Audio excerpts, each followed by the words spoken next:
Okay, hi everyone. Good evening.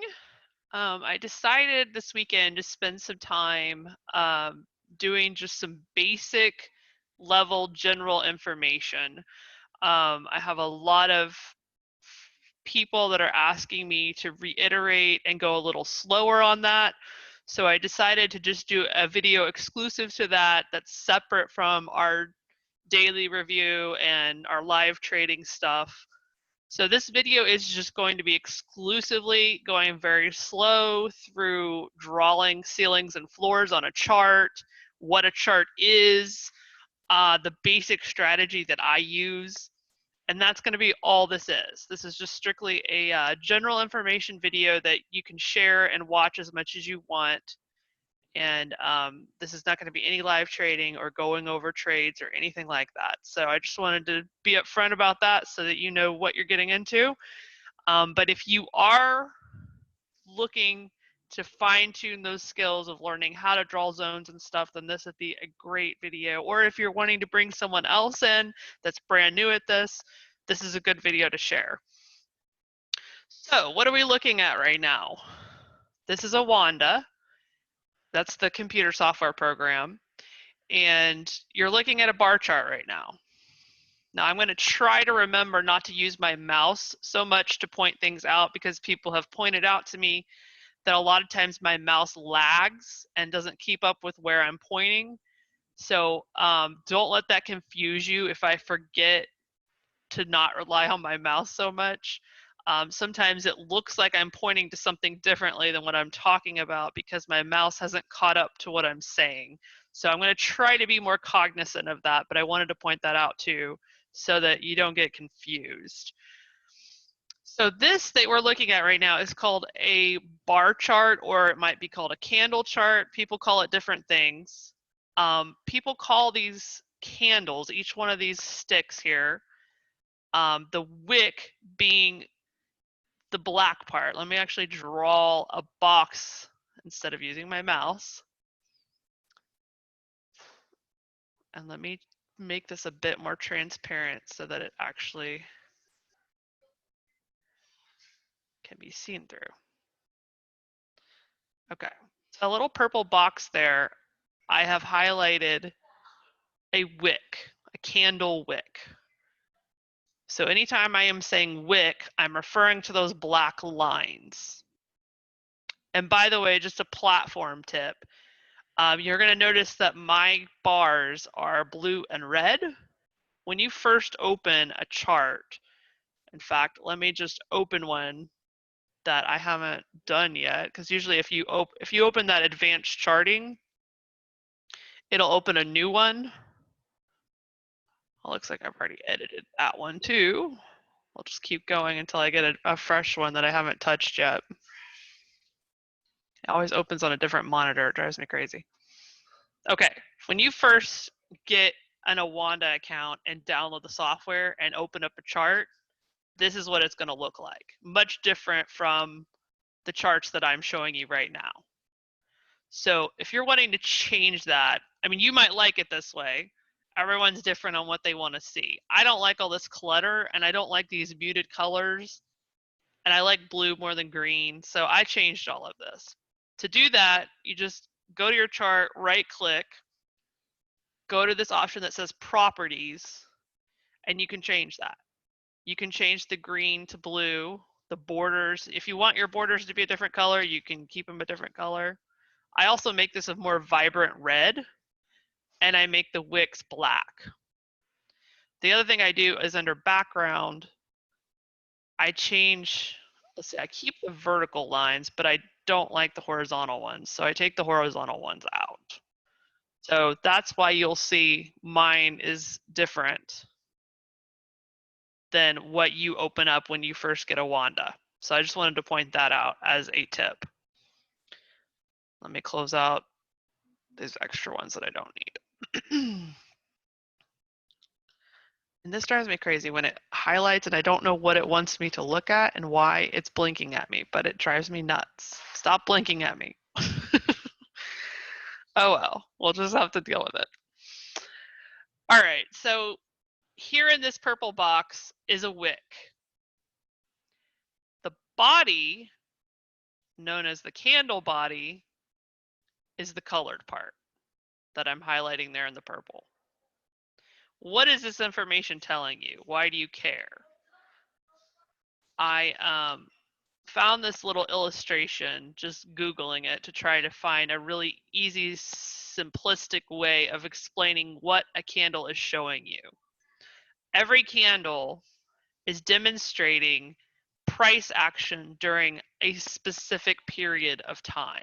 So whatever period of time you pick, which in this case, you'll see it says 180 right here.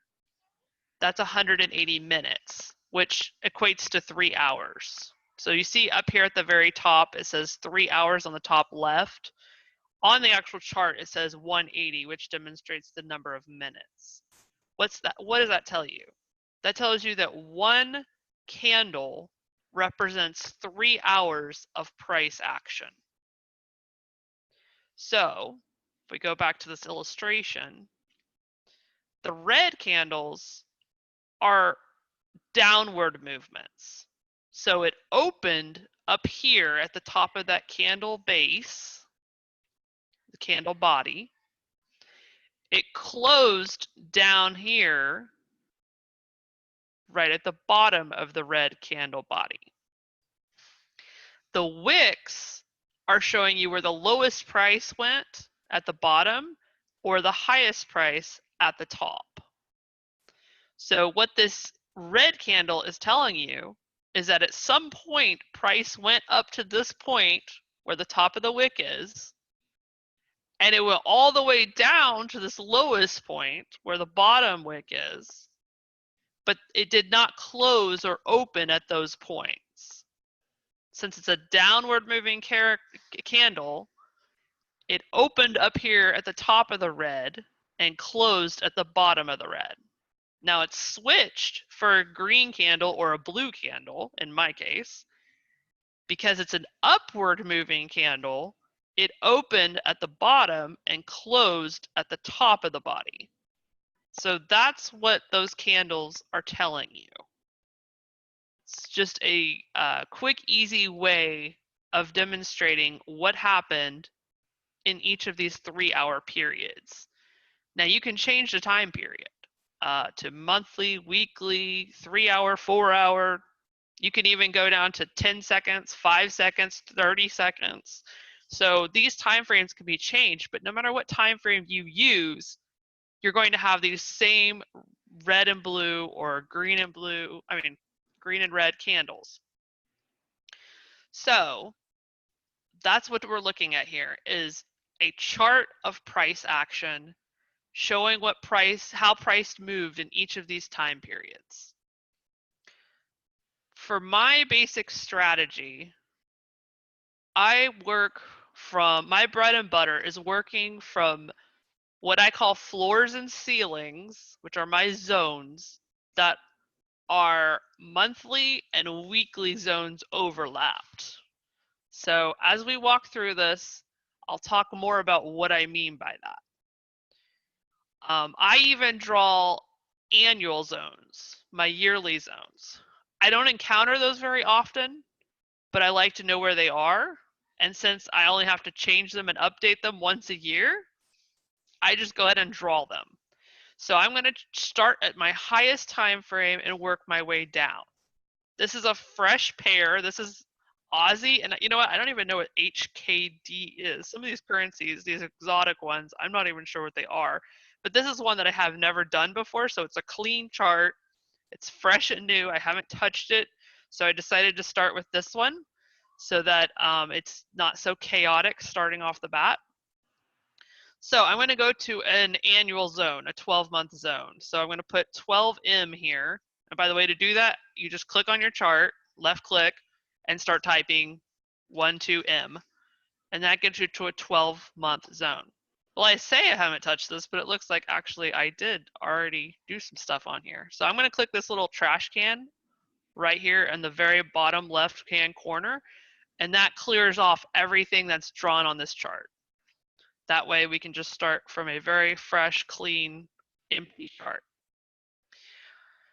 The very last candle on the right side is the current price action. This is where we are today. Now, because this is a 12-month chart, this is 2008, the year 2008. I'm sorry, 18. Hello, get in the current year, 2018. So everything in this very far right candle is 2018. Right next to it, 2017, 2016, so on and so forth. And this goes all the way back to 2004. So what we want to do to start drawing our ceilings and floors, our zones, is we start from current price, and I usually do my ceilings first. So I'll start from the current candle and work my way up. We're going to go left and up, left and up, left and up until we get to the very highest point. Now, what do I mean by ceilings and floors? That is what I'm calling my any zone above current price, I'm calling a ceiling. Anything up here, because current price is where this red line is. You can see this is the current price action on this last candle. In fact, let me draw a box around it, not use my mouse. Where the purple box is, that is current price action. That's what's going on this year because it's an annual candle chart. It's a downward moving candle. So price opened up here at the top of that red box, and now it's down here where this red line is showing you where the current price is. We're going to start from that point. First, we're going to draw all of our ceilings, which is going to be everything above current price. Anything we draw above it is going to be called a ceiling. That's my reference, just to help everyone think of it as anything above you, above current price. After we draw our ceilings, we're going to draw all of our floors, which is going to be everything down here. Same thing, we're going to go down to the left until we get to the lowest point. So those will be the floors. The higher the time frame, and as high as I go is 1 year, 12 months. The higher the time frame, the stronger the ceiling and the floor. And I try to bring in illustrations and pictures to help bring these things home. So let me find earlier. Okay. I was trying to find like visuals for these really strong zones. Skyscrapers are made from steel frames. Very, very strong, right? I mean, how many floors are these? I mean, these suckers are huge. It has to be very, very, very, very strong reinforcements to hold all of that weight. So skyscrapers generally have steel frames. Steel is very, very strong. So your annual zones and your monthly zones, think of those like this skyscraper steel frame. Very, very difficult to take down. They can be taken down. Look at what happened 9/11. It can happen. It does happen, right? Dynamite. I mean, there's companies dedicated to taking down buildings like this. It can happen. It's not impossible. However, it takes a great amount of momentum, i.e. dynamite or something like that, to take this down. It's not easy to do. So your higher time frame zones, like your annual zones, your monthly zones, very difficult to break through. What do I mean by breakthrough? What am I even talking about there? I keep playing this video because this is a great visual to demonstrate price action. Think of the ball in this picture as being price action. The price is that ball right there, and it goes constantly up and down, constantly. Even if it's in an uptrend, it's still going up and down on the way up. If it's in a downtrend, it's going up and down on the way down, right? It's constant movement. So think of it like this ball. Every time it reaches a ceiling or a floor, it's chipping away at it. It's what's a good word for it? it's making it less reinforced, like this ball is doing to this ceiling up here, right? That ceiling is 1, 2, 3, 4, 5, 6, 7, 8 layers deep. But every time that ball reaches that ceiling, it's chipping away a little bit more. And depending on the angle that that ball hits the bar, that ball is coming at it at different speeds. So when it has a lot of momentum, it's chipping away at it faster. Price action is the same way. If you have a huge news event, like we saw this past Wednesday happen, when all that tariff news came out, price was going crazy. It had huge momentum. It was slicing even through those monthly zones really quickly because there was so much momentum. So if it has enough momentum, it's like dynamite. But sometimes, as you see right now with this ball, normal price action, it's very predictable, doesn't come at things with a whole lot of momentum. It takes some kind of external force to get more momentum at it. So think of price action as being that way. All right, so the stronger your zone is, your ceiling or your floor, the more price is going to have trouble getting through it. It will still chip away at it, but the stronger that zone is, especially if there's not much momentum behind it, the more you're able to predict exactly where price is going to turn around and head the other direction. And that's the idea. That is exactly why I'm drawing these zones, these ceilings and these floors, is because I'm trying to predict where price is going to turn around. That's it. That's all we're doing this for, to predict where price will turn. And I will show you that with a high level, and if any of you guys watch my daily reviews where I go over to the day's trades and I explain why I did what I did, and every time, or try to every time I do something, to post a screenshot so we can review it at the end of the day. And if any of you guys follow that, you see how, in fact, Josie even said today in the general chat, let me find it. Look at this. I'm learning and understanding what boxes are doing. What she means by boxes is those ceilings and floors. I'm watching what you say will happen actually happen. How am I able to tell everyone this is where price is going to turn around? It's not because I have some magical ability to see the future. It's because I sit here and take the time to do what I'm about to show you and draw these areas which demonstrate buying pressure and selling pressure. They demonstrate areas where price couldn't turn before, so likely, price couldn't get through before, so likely they won't be able to get through it again. And that's why the stronger zones are those higher time frames. There's more resistance there. Now, the lower time frames you get, the less reinforced they are. So I think of like those yearly and monthly zones as being like steel. Then you have your weekly zones. So I think of those as being like this rebar enforced concrete, right? You've got a really thick layer of concrete with some rebar inside. That you could get through with a strong guy with a sledgehammer. You can get through that. You don't have to have dynamite necessarily.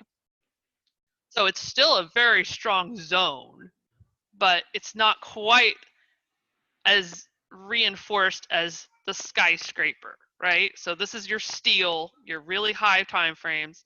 Then you've got your weekly, which is still really strong.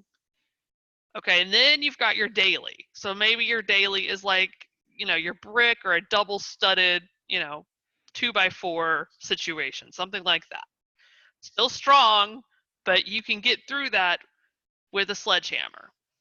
The lower time frames you get, it's still something there. It's still resistance of some kind, but the lower you go, the less resistance it gives, or the less support, depending on if we're talking about price going up or down. So if you have maybe a 3-hour zone, it might be like the drywall, you know, or the hardwood floors. You know, I'm trying to think of construction terms, but I'm not in construction. We were at a hotel the other day that actually had hardwood floors on the ceiling. So I guess that would be a good one because that's like the in thing now, it seems like, is to put flooring up on the ceiling. So, you know, your 3-hour zones, maybe you could compare it to like a hardwood floor that you could also have on the ceiling. It's still something that it gives resistance or support, but it's easy to get through that, right? You can pick up hardwood flooring with your hand and maybe a hammer to like pry it up. So that's not something that requires dynamite or some sort of huge momentum to get through. Now, where I operate is I'm looking for zones. I'm looking for floors and ceilings where it's a weekly inside of a monthly. I like the double overlap of those zones. And I liked this picture here where it shows like this concrete wall, rebar enforced concrete wall, and then it's got like the brick right next to it. Like that is a good demonstration of like how I like to double up my areas. I don't enter trades that just have one strong zone. I like to have at least 2, if not 3, because that is just reinforcing that yes, there is a lot of resistance or support here where price keeps having trouble getting through on multiple time frames. So I'm looking for areas that have those strong floors and ceilings that are doubled or triple layered. That's my bread and butter and where I operate from, right there. And what is that doing? Look at the ball, right? This has 8 layers. The more layers you have there, the longer it takes price to get through it. You want to find an area that price can barely get through and it turns around and goes the other way. That's the idea. That's the strategy. And that's what I'm about to show you as we build these walls and these ceilings. So here we are, fresh chart, clean 12 months. We're going to start from the current price candle, and we're going to start creating boxes on this chart to demonstrate where the floors and ceilings are in this time frame. So I'm going to go to this box drawing tool, which is also over here. And if it's the first time you open your chart, you might have to pull up this arrow. There's different shapes that you can draw with this tool. So I always use the rectangle to draw my ceilings and floors. Okay, so we're going to do ceilings first. So we're going to work our way up and to the left. We're going to go find the nearest wall to the left to start our first ceiling. And I'll make this big so that it's, whoops, I'll make this big so it's easy to see as I'm doing this and easy to count. We are looking for odd numbered wicks. I don't care about anything that's an even number. All right, so as we work our way to the next wall on the left, we don't have anything left of the current action candle, the current price candle. So we're not worried about anything over here. So we got to go to the next wall up here above current price. Right of this wall, we have 2 wicks, 1, 2. If it's an even number, I don't care what number it is, if it's even, disregard it. It's no longer a valid ceiling. The ceiling was created last year. And at that point in time, it was a valid ceiling. It demonstrated that there was some resistance here. However, what happened? The next year, which is this year, it demonstrated it's no longer there. It broke through it. It neutralized it, obliterated it, destroyed it, however you want to think of it. So it was created, but then destroyed. So no longer a ceiling. So we're going to skip this area because all the way up to the top of this wall, by the way, I call these candles to the left, I call them walls. So if you go even all the way to the top of that wall right there, there's 2 wicks all the way to the top of that wall. So nothing in that area is a ceiling. So we're going to keep working our way up and to the left. So now we're going to go to the next wall. And I'll try to be better about not using my mouse here. Now this is the wall I'm going to work from. So starting from the bottom of that wall, we're looking for odd numbered wicks. Now you can see there's a very, very, very tiny zone, tiny ceiling there, because just the tip of that blue candle is peeking over the top of that wall. This is tiny, and probably I wouldn't even draw this normally, but I'll make this very, very accurate. Since this is an instructional video, I'll make this as accurate as possible. Anytime I draw a ceiling, I try to border it in red. And my color for 12-month zones is red.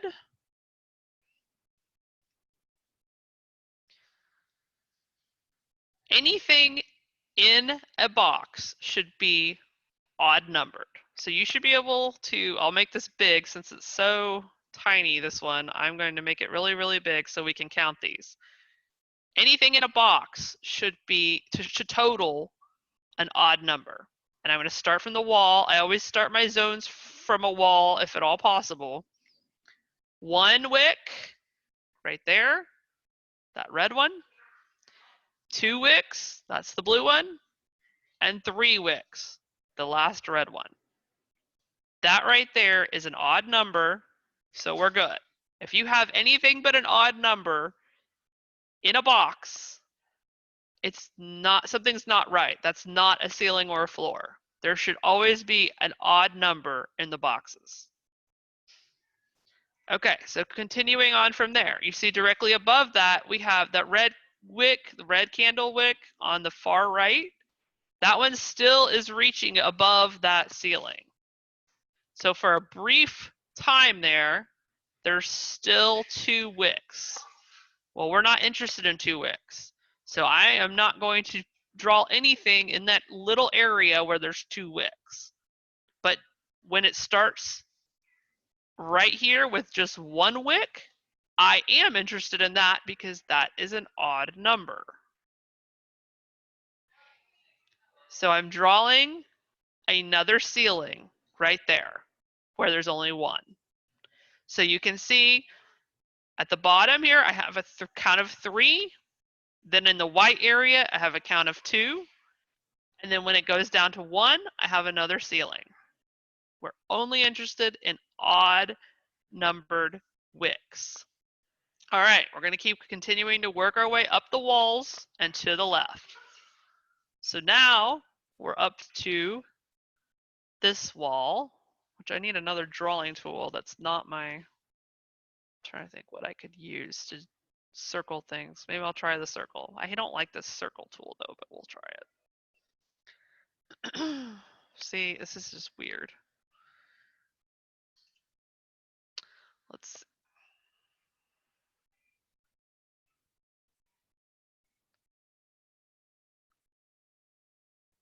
I don't know if that's clear enough, but that candle right there is the current wall that we're on now. And I'm just working my way up the walls and to the left. We have a very clear-cut wick right here, all by itself, easy to count, easy to see. So this one is easy. It's very evident where that ceiling is. We don't have to count anything. We don't have these little tiny wicks peeking out. That one is very clear, very bold, very strong. All right, going back to the wall and working our way up and to the left. Now you notice there's nothing, no wall to the left anymore. We have gotten to as far back as this chart goes. So instead of using the wall, I'll just go back to the beginning of the chart over here. Now you can see right here at the top of that red candle, we have a count of 3. Well, we like that. That is an odd number, so we will mark that. There's 3 wicks within that box, and that's good. That's an odd number. If you don't have an odd number in the box, something's wrong. It should always equal an odd number. Above that, there's a count of 2. Not interested in that. Going to skip that. The ceiling was created, and then it was destroyed. It's no longer a valid ceiling. Then we're going to create another one up here at the very, very top, and you can see this is the top of our chart. It doesn't go up any higher than that. That is the very highest point on the chart. So once you've reached that point, you're done with ceilings. There's nothing else above that.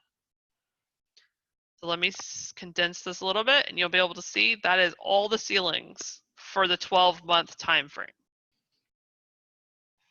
Every single one of these should be an odd number. Here we have 1 at the very top, 3 in the second one, 1 in the third one, 1 in the fourth one, and 3, what am I at? 3, 4, 5, the fifth one. Nowhere do you see an even number in any of those boxes, and that's the way it should be. All right, we're going to work our way, now that we're done with ceilings, to the current price candle, and now we're going to work our way down and to the left. Excuse me. Now, with the current candle, wherever price is moving, which in this case is down, because it's a red candle, price is moving down on this one, I don't draw a zone in that direction. So right here, you can see there should be a floor right here. And by the way, on floors, I changed the border to green so I can differentiate the floors from the ceilings. That's just what I do. Just take it or leave it. It does take extra time, but sometimes when you get to those lower time frames, it can be hard to tell, especially if floors and ceilings are close together. Sometimes it's hard to tell which is which. So I just like to put a border around so I can differentiate. But here you can see there should be a floor right there. There's only 1 wick, but I'm going to remove this because price is currently heading in this direction, down, right? So this would constantly have to be updated. It would constantly need to be moved up and down as price moved up and down, and I'm not going to do that. I'm not going to come in here all the time and constantly be moving my zones. So I won't draw anything on that wick until this year, in this case, is completely finished and that candle has completed. Now I did go ahead and draw the ceilings on that wick, on that candle, because that's not the direction of price. Price is down here and it's moving in a downward direction. So the opposing wick, I will go ahead and draw, because typically price is either not going to get there at all, or if it does, it'll take a while to get up there. So I don't mind drawing the ceilings and floors on the current price action candle as long as it's on the other side of where price is moving. So even though that is a zone, even though that's a floor, I'm not going to draw that. So we're going to work to the left and down. There's nothing else over here on this next to this blue wall, so we'll keep working our way down to the next wall down from that, which is this long blue candle. So we're interested in, let me draw a line here just so it's clear without my mouse. I don't want to rely only on my mouse because I don't want it to lag on you guys. Get a color you can see, maybe orange. Okay, that orange line right there, we don't care about anything above that because this wall that we just came from, that's where it ended. So we came from this blue wall, the second candle from the right.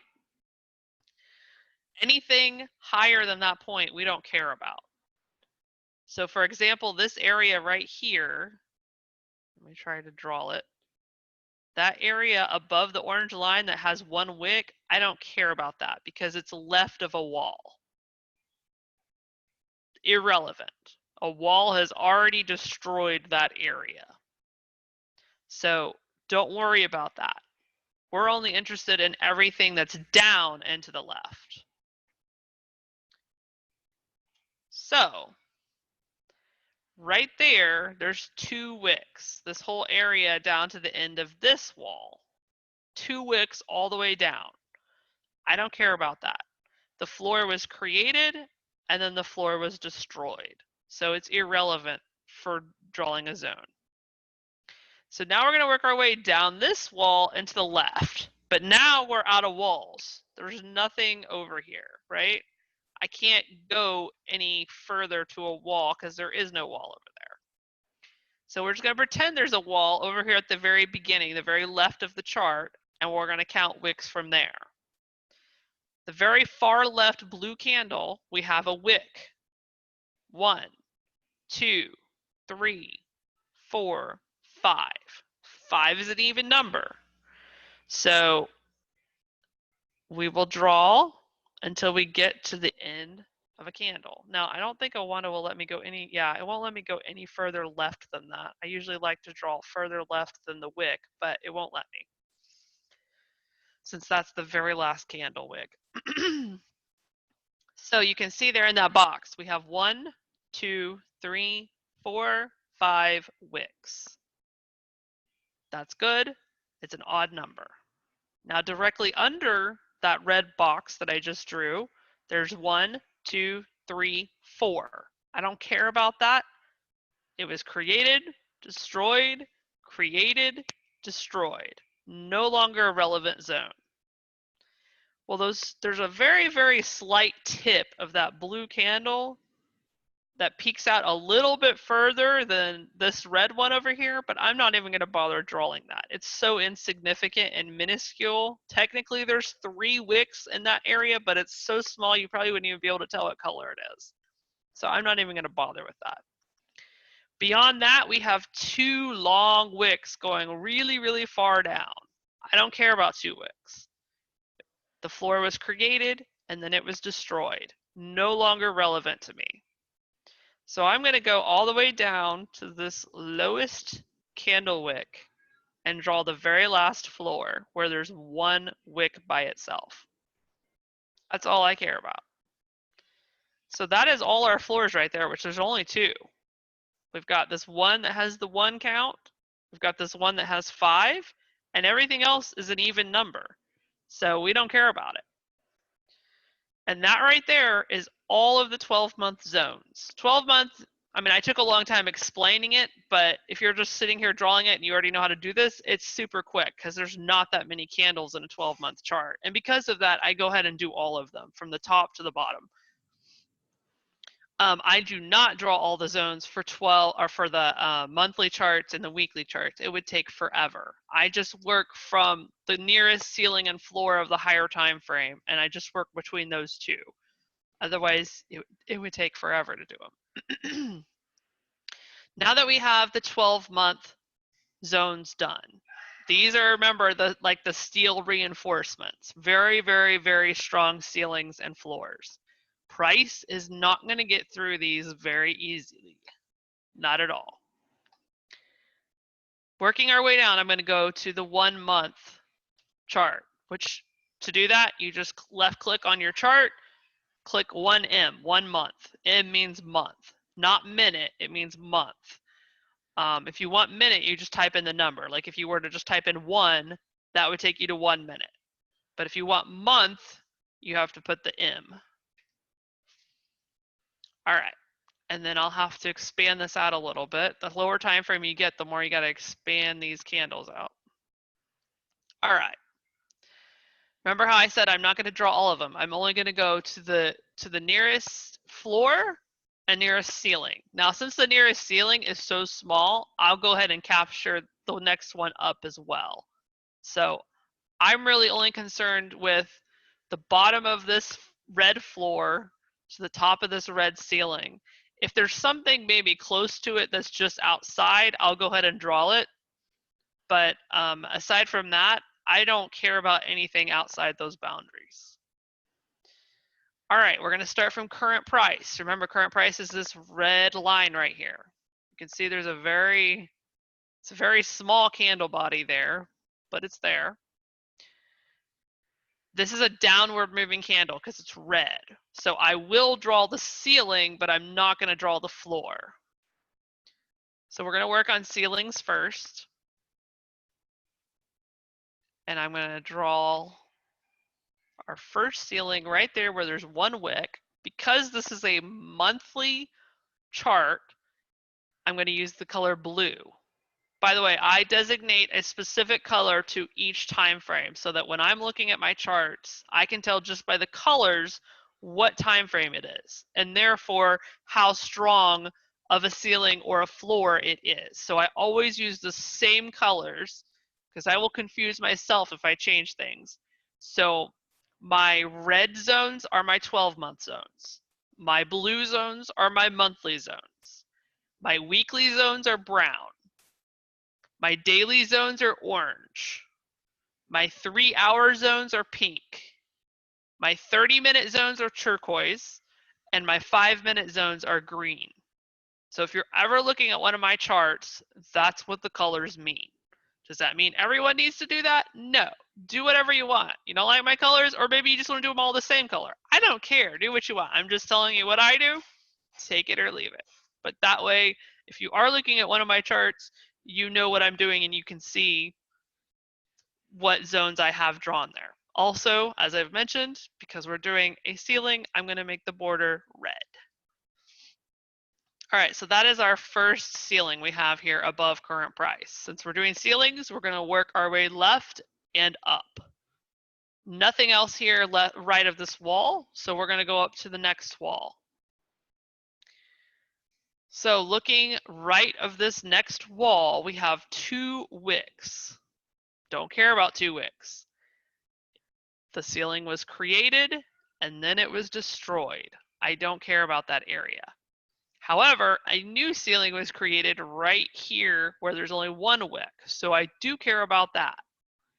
So I'm going to draw a ceiling right there.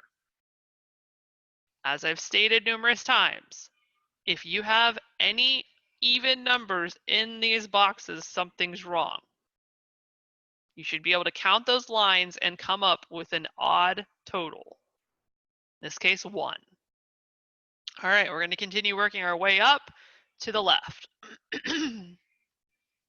Here we have another odd candle wick. I'm only going to the top of this wall, top of this candle body, because if you continue your way up, you see there's now 2 wicks. We don't care about that. The ceiling was created and then destroyed. No longer relevant. But we do care about this area up here, further up, that's just 1. We continue our way up the wall and to the left. Now, I don't have a wall to the left, so I'm going to have to condense this down until I can find a wall. Okay, there's the wall. You see that? I had to zoom out a little bit to find it because it wasn't showing on my screen. Remember, we always want to go to the wall. So we worked our way up to this wall, then we had to go all the way over here to the left and zoom out to find it, to find the next wall. So working from that wall and counting to the right, we have 1, 2, 3, and 4. And this 4th one on the far right red candle, that one's small. It's barely there, but it's still there. And it's 4, so we don't care about that area. However, where that small wick ends, we only have 3 wicks. So we do care about that area. So starting from the wall, I always try to start my zones at the wall. I'm going to get it to the top of that candle body right there. Then let's count. We're going to go up to the next wall up here and count from left to right. 1, 2, 3. We have 3 there. That's an odd number, so we can continue this wall up further until the end of that candle wick right there. Going above that, you see there's 2. So I don't care about that area. The ceiling was created and then destroyed, no longer valid. But above that white area, there's 1 long wick all by itself. We do care about that. So we're going to mark that. Now that we've done 2 time frames, you can see we have some overlapped areas. The one at the very top here, top of the screen, you can see is a monthly ceiling inside of an annual, a yearly ceiling. That is the effect that I was showing you with this brick on the outside of a concrete rebar enforced wall, right? We're now doubling up those walls. So it's really strong. And in this case, this is two really, really strong because this is a yearly zone and a monthly zone together. That is a very strong area. Price will not get through that absent some crazy news event. Here in this second lowest area, you see we have the monthly zone is a little bit bigger than that annual 12-month area. So there's some overlap, but the whole entire monthly area is not overlapped with the yearly area. And then these ones further down, these blue boxes further down, there is no 12-month area. These are all just monthly zones, which are still very, very strong. All right, since we got to the top of that second red ceiling there, I don't care about anything above that. There's no reason to get through that. I mean, we're working with from this red area up here, this red ceiling to this red floor, that's a year's worth of price action.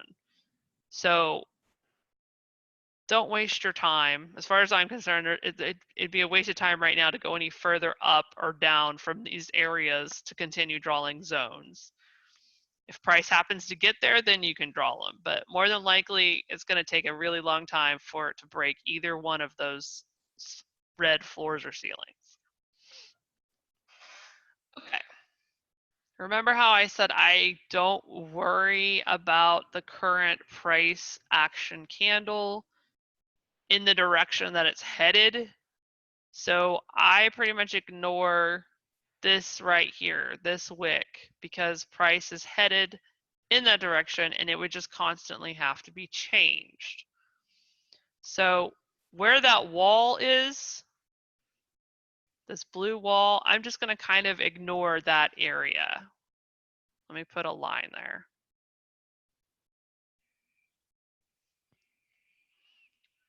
Technically, there's no floor there anyway because it's two wicks. But if it was a floor, I wouldn't draw it just because, like I said, you're going to have to constantly be updating it depending on where price is going up and down, and I'm not going to keep constantly updating that. So that area with right of that wall, I'm just going to ignore it. So we're going to go to the next wall. This big, long blue candle to the left. All right, so starting right there, let me draw a line just so it's clear in case my mouse isn't keeping up. That orange line right there, we're interested in anything underneath that because that's where the wall above it ended.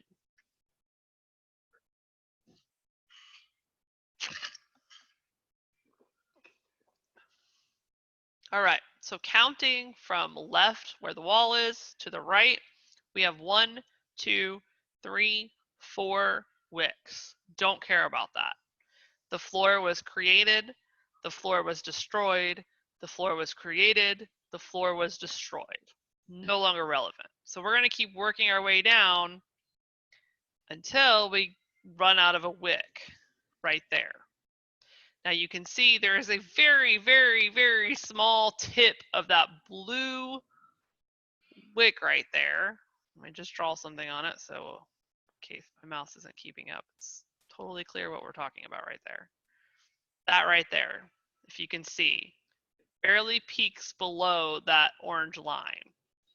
I'm not going to bother drawing that. Technically, that's a count of 3, but it's so minuscule, I'm not even going to mess with it. So we'll keep going. There's a count of 2 there because this red one, which is the current price action candle, that has a little bit of wick peeking out beyond that orange line. We don't care about 2, created and then destroyed, irrelevant. So where that price or where that wick runs out, under that we only have 1. So there is a valid floor. I'm going to change the border of this to green so it's a floor and not a ceiling. And we'll keep moving down. I'll keep this line up because I bet this will probably be helpful. All right, now we're here. We're working our way down to the left. There's nothing but white all the way, rest of the way down that wall. So we're working our way down that wall. Okay, right here is the end of that wall. So now we got to work to the left. So let's find the nearest wall to the left and down. Once again, I am not worried about anything above that line, because if any of these wicks are behind a wall, it's not relevant for the sake of drawing a zone, drawing a ceiling or a floor.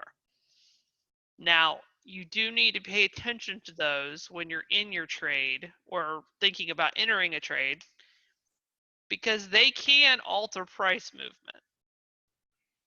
For example, if price was to move up this way into this area,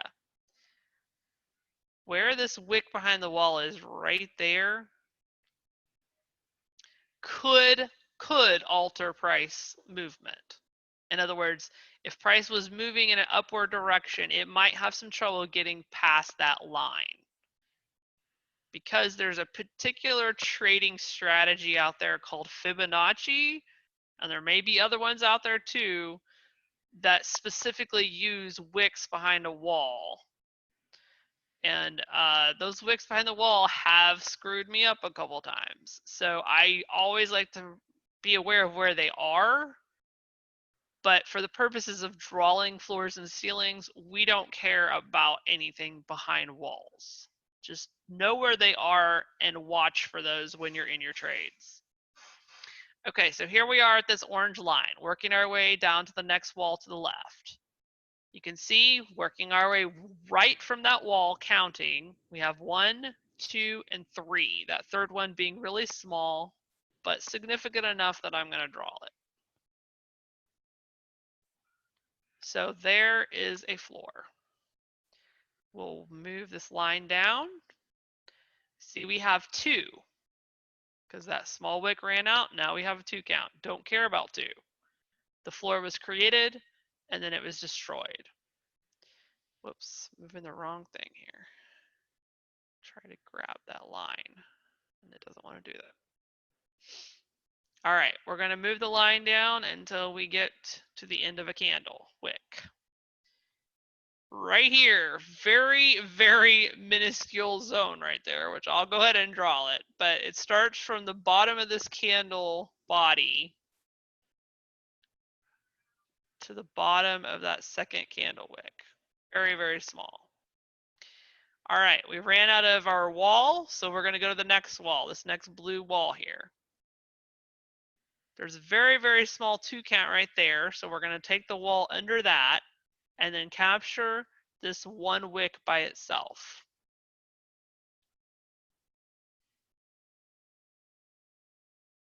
So that area, once again, if you have anything but an odd number in your box, something is wrong. You should only have 1, 3, 5, something that's odd in your box. All right, I took the line down underneath that floor. We have nothing else on this wall in terms of wicks. So we're going to carry this down to the next wall. Just keep going down and to the left. Starting from that wall, working our way to the right, we have 1, 2, 3, 4 wicks. I don't care about that. Created, destroyed, don't care. But directly under that, we have a 3 count. That is a relevant zone, relevant floor. All right, moving our line down. We ran out of wall there.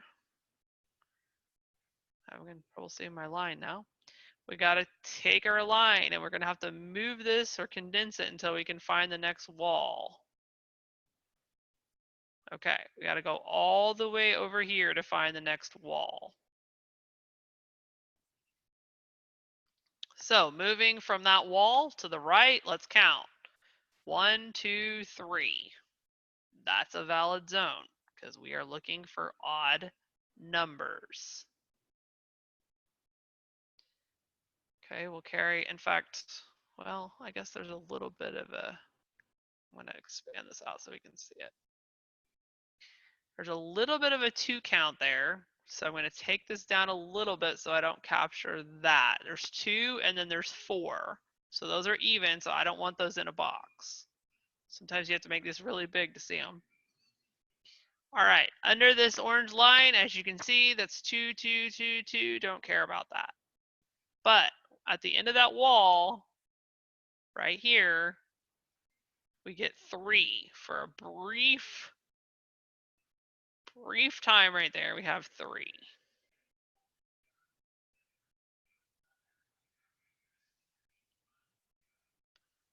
Under that, we have 2. Don't care about 2. Created, destroyed. So we're going to keep going until we run out of a wick, which is right there. So I'm going to go ahead and draw this one, even though it's technically under our higher time frame floor, the red floor. Since it's close, I go ahead and draw it. All right, we're done with the monthly time frame. So now, let me condense this down so we can see everything. Now we have 2 time frames done. We have the annual, the 12-month, and the monthly, 2 time frames. Some of these areas are overlapped. That's what you want to see. Those are doubly strong areas. So up here, I already pointed them out where they were overlapped with the monthly and 12-month together. Down here, there's a little bit of area here where there's some overlap. Those not only have that 12-month support, but now they have some monthly support sitting there too. So very strong floors, not quite as strong as these ceilings. These ceilings have a pretty good size there where there's overlap. The floors have a little bit of overlap, but not a lot. All right, now that we're done with the monthly, I'm going to go down to the weekly. Same process there, 1W. If you want week, put W.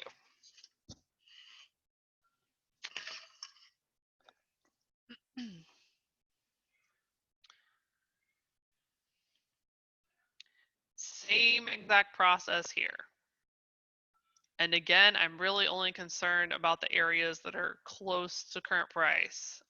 So I'll probably work, since these are so close together around current price, I'll probably work to the second highest and second lowest.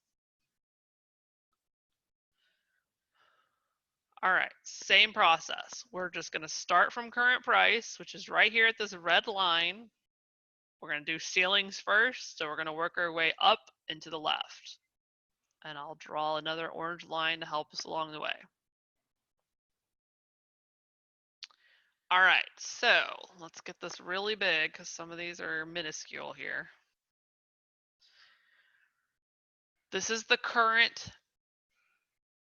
price candle. Since this is a weekly chart, this is this week, the week of 7/23/18. Price is moving in a downward motion. So on this candle, I will go ahead and draw the ceiling, but I'm not really going to worry about the floor because I don't want to have to constantly move it. So let's go ahead and draw this ceiling because there is a 1 count right of this wall. Once again, my weekly color is brown. And because it's a ceiling, we're going to change the border to red. All right, I'm going to take our orange line to the next wall up.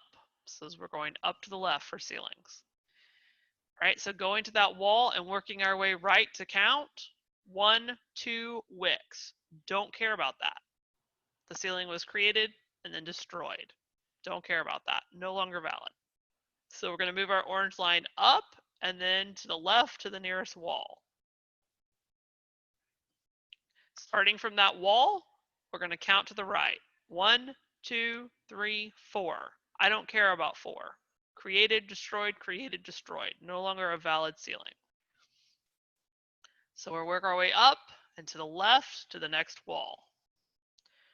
Starting from that wall, counting to the right, we have 1, 2, 3, 4, 5.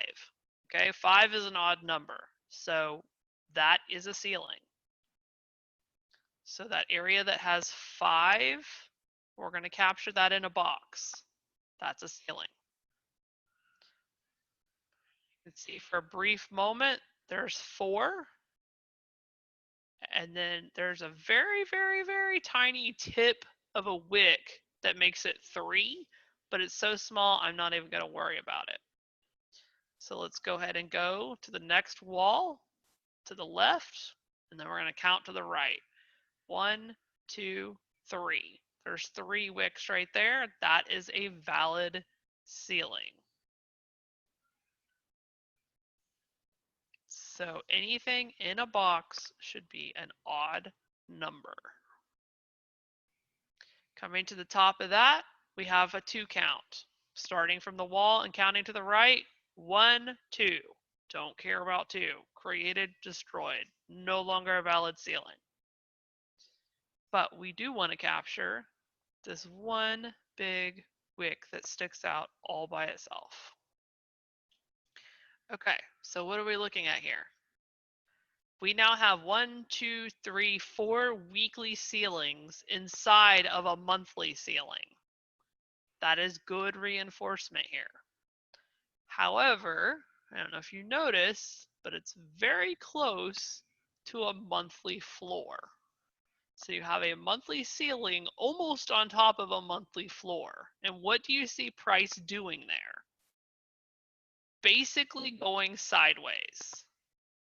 You see how these candle bodies are so small compared to, for example, this one over here. We've got this big long one right there that I put a box around. Okay, that's strong movement that is clearly going in a downward direction. But then when it gets to this area, it's all these small candle bodies that basically are just going sideways. Price isn't really going up or down. It's just basically going sideways. Why? Because think of the ball bouncing. It's bouncing from this really strong floor to a really strong ceiling that's almost directly next to it.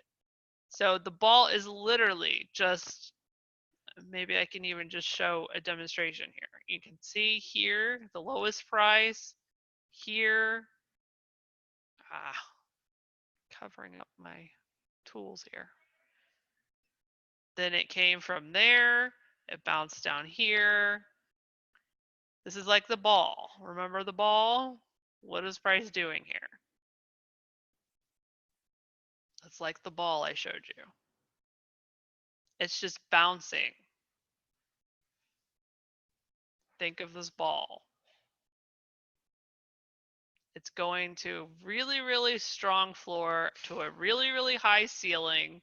So basically they have the same momentum, right? Because a really strong ceiling and a really strong floor will give price a good push, a good momentum to the next zone. But the problem is the next zone is also really strong. So it's getting a really strong push up, but then it's getting a really strong push down.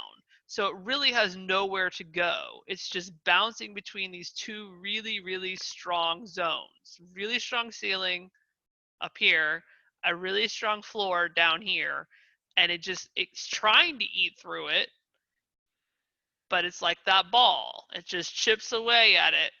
Every move is chipping a little bit away, but until those zones are completely jackhammered through, price is basically just going sideways, which for a trader trying to make money on is a nightmare. You don't want to see sideways. Nobody's making money. Well, I shouldn't say nobody. There actually are some ways to make money going sideways, but as far as I know, not in Forex.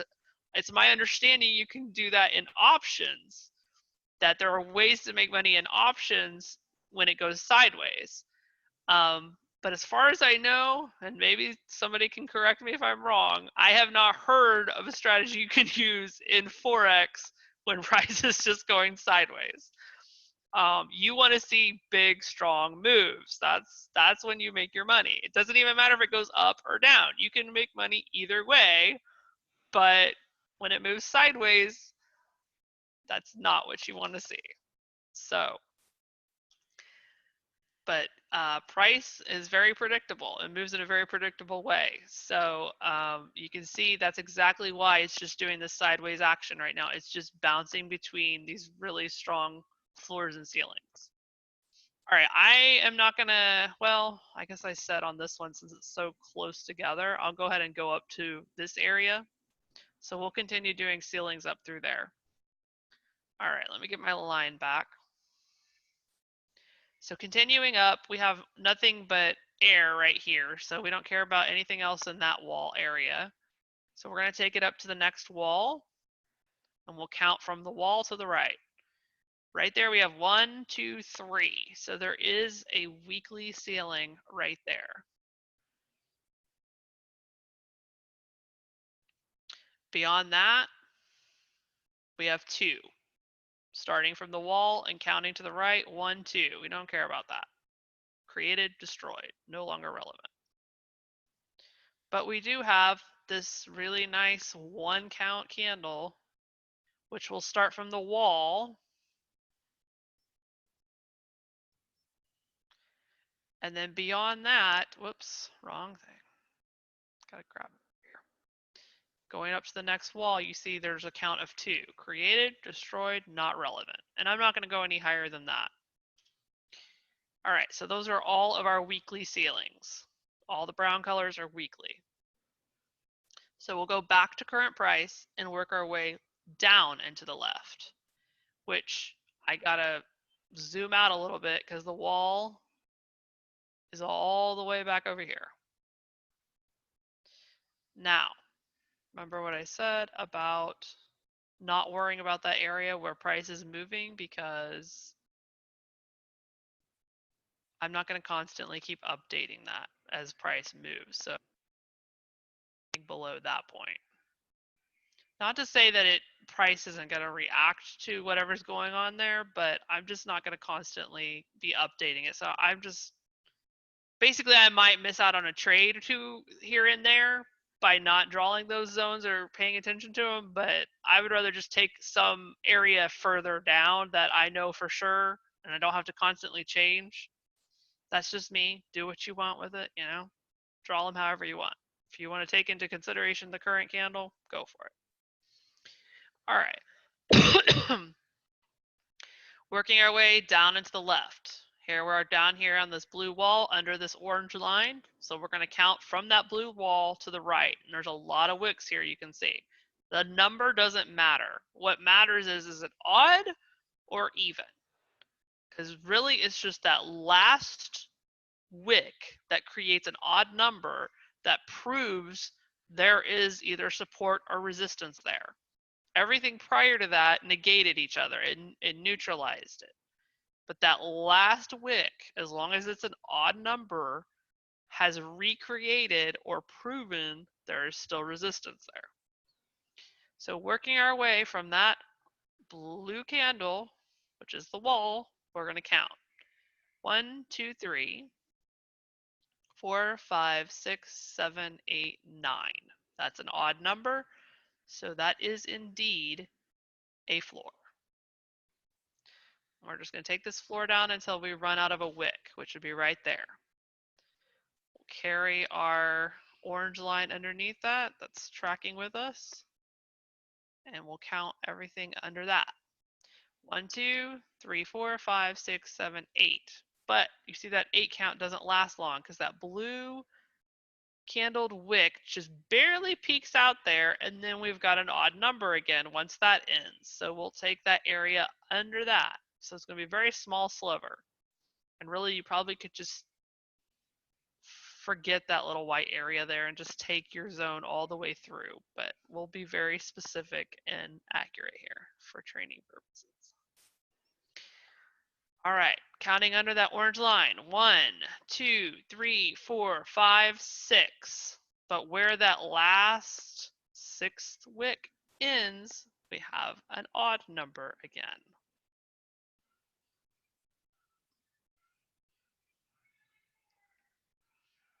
And I always try to start my zones from a wall. 1, 2, 3, 4, 5. You should always have an odd number in that box. And we'll take it down until that ends. 1, 2, 3, 4, 5. That's an odd number. So that is a valid floor. Continuing on, there's 4. 1, 2, 3, 4. Don't care about 4. Created, destroyed, created, destroyed. All right, I'm taking the line to the bottom of that wall, and now we got to go find the next wall. So I'm going to take that orange line that's helping us track where we are and taking it to the next wall to the left. Starting from that wall, let's count left to right. 1, 2, 3, 4, 5, 6, 7. That's an odd number, so that is a valid floor. It's a small one though, because you can see that little wick right there on that blue candle doesn't last long. Underneath that, we have 1, 2, 3, 4, 5, 6. Don't care about 6. Created, destroyed, created, destroyed. Not relevant. Then we have 1, 2, 3, 4, 5. We've got 5 there. Briefly, but we've got it. Gonna be a small one. We're gonna keep carrying our orange line down to follow where we are. Underneath that, it looks like we still have an odd number because 2 wicks ended at the same time. So we will continue that floor. Whoops, grabbed the wrong part. We will continue that floor all the way down to there. Now underneath that, you will see 2 wicks again ended at the same time. So we still have an odd number even below that. So we can carry it all the way down there. So that is a huge, solid floor. That's what you want to see right there. The bigger it is, the stronger it is. So right there is a huge reinforced steel wall with a rebar enforced concrete wall within it. Huge, huge, strong floor.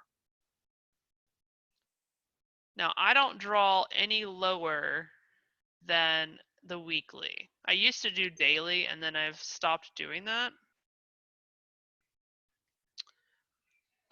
You know, I'm going to carry this particular floor down to there.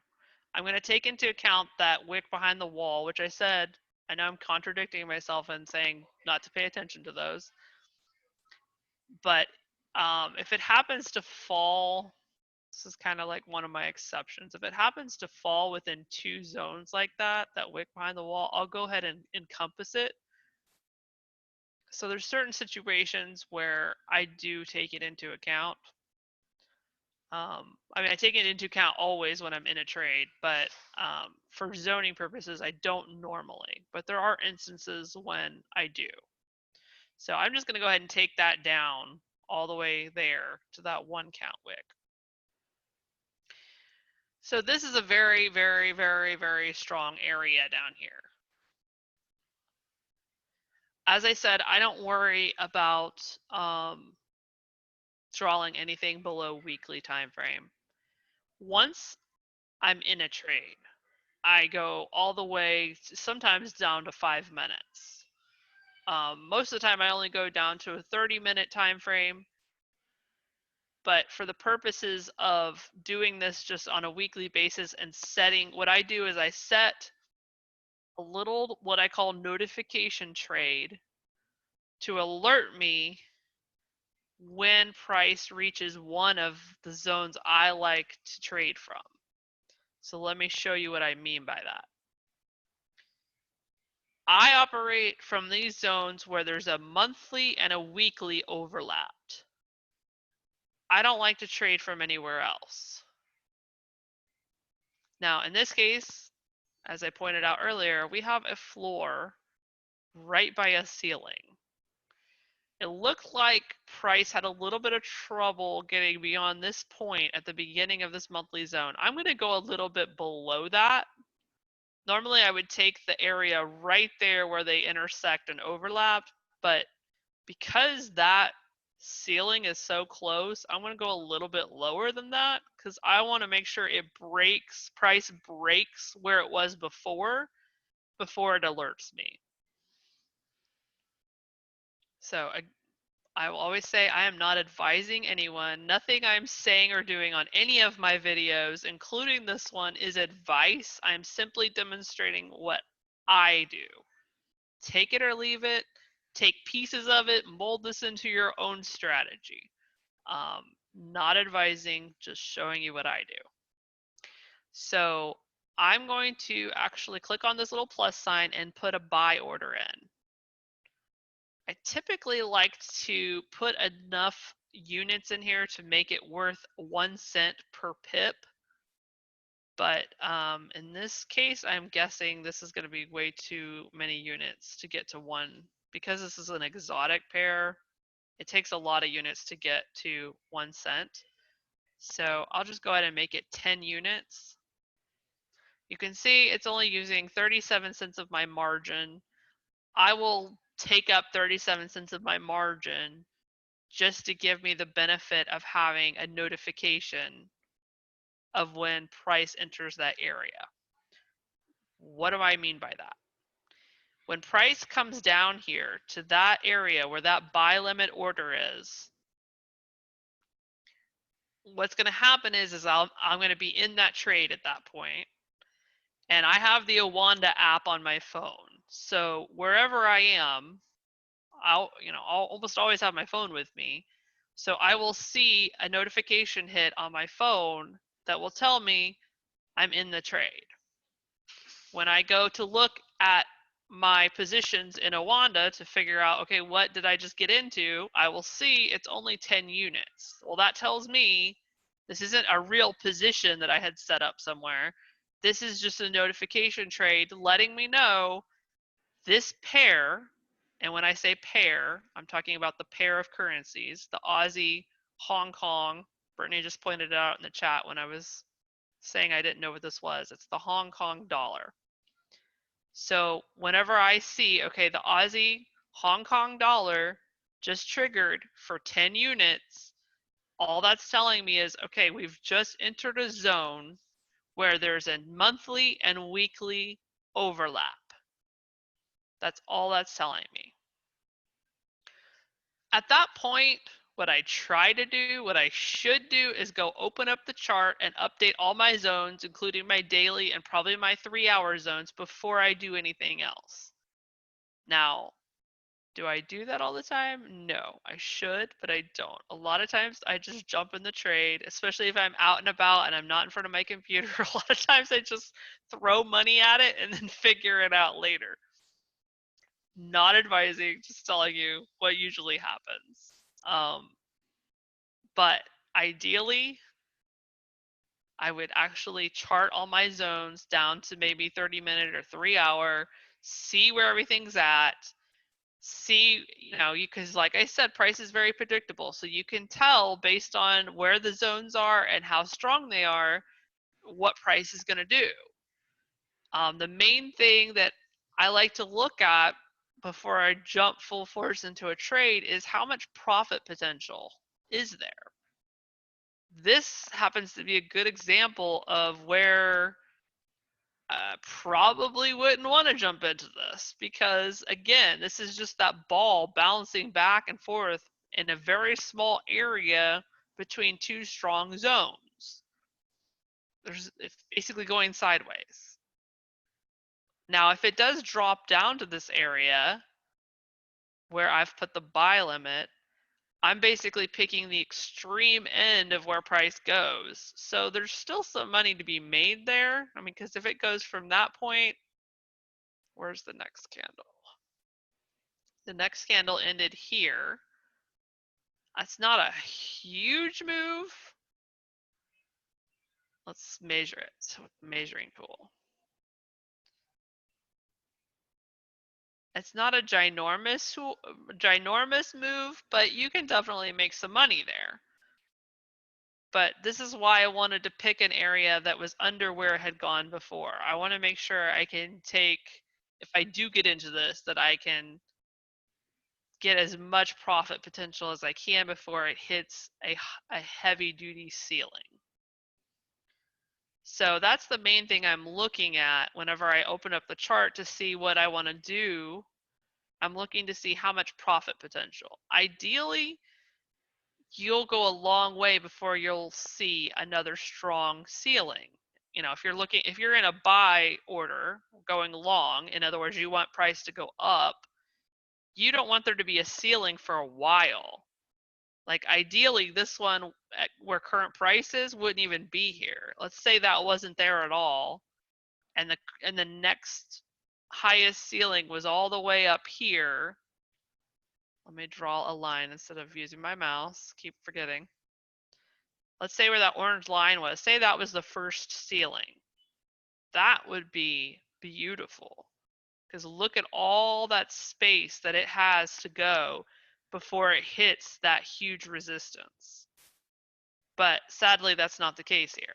There's this huge resistance right here, almost directly above all these floors. And that's why price is going sideways. So, and price will probably go sideways for a while. So I always set a buy order and a sell order. I am not going to bother putting a sell order in this area where price is currently sitting right now. Even though that's a strong ceiling right there, there's no profit potential, as I just explained. I'm not going to even bother with that. So I'm going to put a sell order all the way up here. And again, I'm just doing 10 units. Now, it could be a really long time. In fact, it could be never before a price gets up to that ceiling that I picked. That's okay. I'll wait or just never trade this pair. Either way, there's plenty, as I've showed you guys, all of you that have been watching my trades, I usually get 4 or 5 a day, and that's all I need. Really, you only need 1 or 2 that you just keep trading. So there's really no reason for me to take anything lower than that because I'm perfectly fine if I never get into this pair. So I'm going to take the higher zone so that I can have more profit potential if I ever do get in this trade. So that is the whole process that I go through on every pair from start to finish. I'm literally starting from current price, going up and to the left to draw all my ceilings. Then I go back to current price, go down and to the left to draw all my floors. I do that on the 12-month, on the monthly, and on the weekly.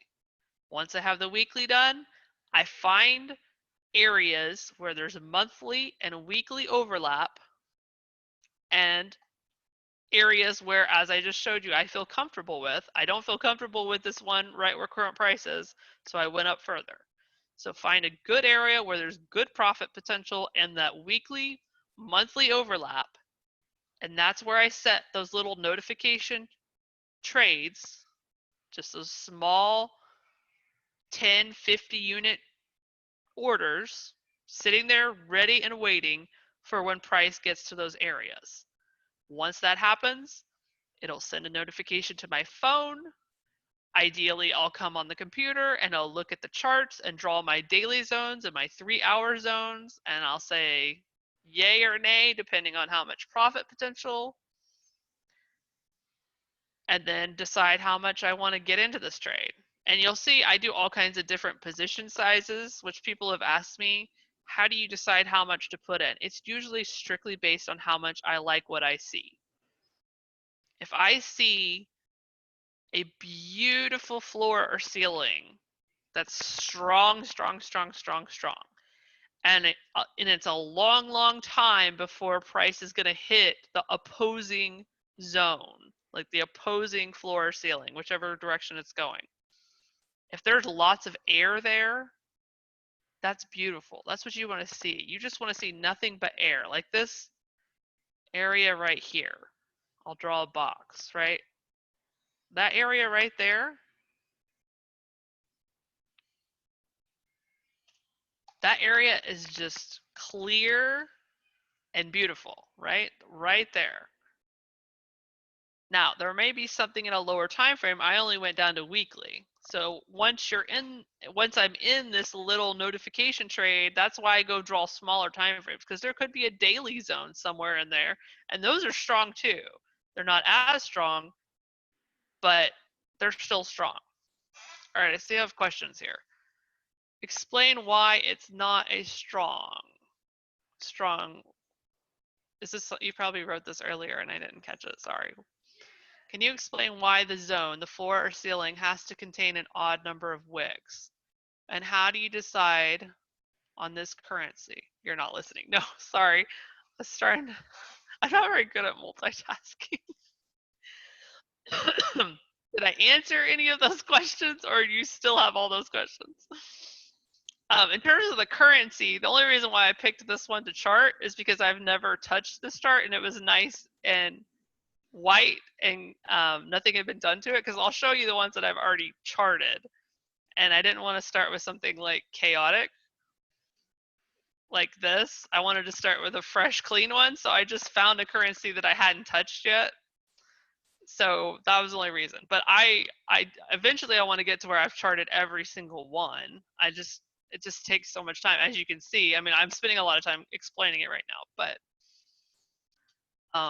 it does take a lot of time. So that's the only reason why I picked that one, because it was clean and not so chaotic. Did I answer the question about the odd number of wicks, about it being created? Can you explain why the zone has to contain an odd number of wicks? Okay, so hold on, let me go back to the chart that we were at.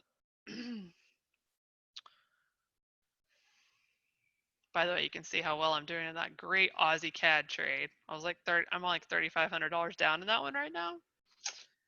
Yeah, that was from the tariff news that happened, which it didn't stop me out. It didn't stop me out, so I'm still in it. So I'm just hoping it recovers tomorrow. But yeah, all that tariff news that happened on Wednesday. I mean, I made really good money on some trades, but then that one, for example, went really, really far in the wrong direction. But it didn't get all the way through the monthly. Let me pull that one up since I'm talking about it. Which I'm getting off topic here, but since I pulled that one up, would you guys be like, what? Why are we listening to this girl? She's $35 in the hole, 3,500. All right, so come on, this thing is so laggy. I think I'm overloading my computer. Even with all that tariff news that happened, and I mean, the market was going crazy when that announcement was made about Trump making a deal with the European leaders.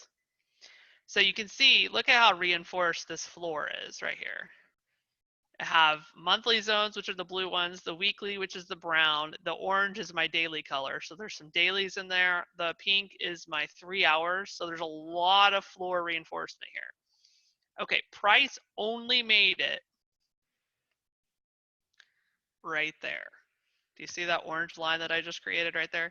That's as far down as it went, which, as I showed you, I get into these trades at the beginning, right? So I got into this trade right as it, overlapped up here. So, and I banked on this one. As you can see, I have 1 million units in this thing. So I have a huge position size in this because I felt really confident. See how there's all these floors right here and how long it goes before there's a strong ceiling. There are a few really low ceilings here, like 3 hour and 30-minute ceilings, but the momentum from all of this floor down here, it will bust through those eventually. It might take a little while, but it'll bust through those. It's probably going to go well into the ceiling up here, this blue ceiling, from all the momentum that it's coming from down here. So I felt so confident in this, I jumped in full force, but I jumped in up here. I'll draw a line. I was up here somewhere when I jumped into this trade. Okay, so shortly after I jump into this sucker, like literally hours, like probably 2 or 3 hours before that tariff news hit, I jump into this trade full force. And what does price do? It immediately plummets like crazy. So, right now, I'm still down in this one. So anyway, I know this is kind of off topic, but since I pulled that chart up, I decided to explain what happened there. So I'm still waiting for that one to recover, and it will. It will. Because like I said, even Trump's tariff news could not break through all those floors. In fact, it only got about halfway through. But it's got a ways to go before I get positive on that one. All right. Where were we? We were in the Aussie, Hong Kong.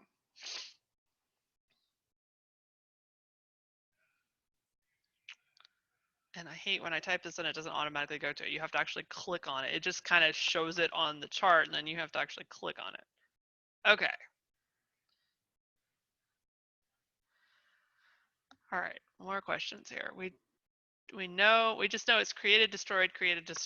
What do you do when it plummets? Stay in? You're waiting for it to recover. Well, I personally, and this is controversial, I've caught some flack for this. I take these huge zones. You can set stop losses to protect you so that if it goes past a it goes past a certain point, it takes you out of the trade. Now you can see my stop losses are all the way down here. So I'm taking that entire area before it hits a stop loss and pulls me out of that trade. This is very controversial and one of the reasons why I've caught a lot of flack for my method. And I've mentioned to people, a lot of people before, if you don't want to take that kind of risk, don't. Just take a portion of that. In fact, one way that you can adjust this strategy that I've repeatedly said is you could wait for price to turn around before you even get in the zone. Since I'm getting in right at the beginning of the overlap, a lot of times it's still going to go down before it turns around. But you could watch your charts, wait for it to turn in the right direction, and then get in. So that's one way you can make it less risky. Of course, that's if news happens like happened on Wednesday with the tariff thing. It's like at that point, it's nothing you can do. You just gotta let it. Hopefully, it goes in your direction. Which some trades it did go in my direction, but not this one. I made a lot of good money on euro dollar that day. I made like I'm trying to remember now. It was like $1,600-$1,700, I think.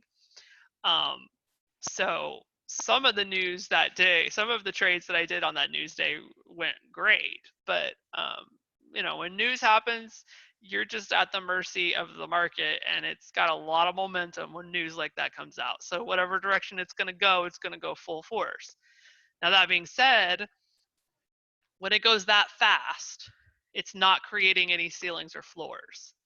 If it's zooming in one direction or the other, it's going so quickly that it can't create any ceilings or floors. It's just going to be one long candle straight up, kind of like you see here, this red candle. It's just going to be one long candle that stretches really far, and that's that makes it easy to make money on the opposite way because it's just going to be air, if that makes sense. So you can a lot of times after you get stopped out because of a news event, you can a lot of times can jump into it, go in the opposite direction, and make the money back. All right. Which I'm gonna have to analyze all my trades because I'm still like holding on to some of this stuff from that day when the tariff news hits, and I need to analyze some of that because a lot of my capital is being held up, and I'm not able to get into other good trades because I'm still waiting for some of this other stuff to recover. So I definitely am going to have to figure out if I want to hang on to all of these, or in some cases it may be better just to cut my losses so that I clear up some capital and get into other stuff that I can actually make money on. Because if it's not coming up, it's not recovering fast enough, then there's no point in holding on to it. Anyway, where was I? Okay, let's go back. Talk about odd wicks.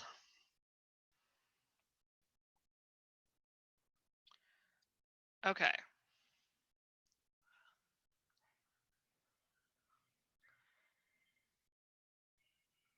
So let me try to approach this in a different way. So you said you understood what I was saying about created, destroyed, created, destroyed. these wicks, let me try to explain it a different way. The wicks are demonstrating either selling pressure or buying pressure. In fact, let me just find an area where I don't have anything drawn and find some good examples.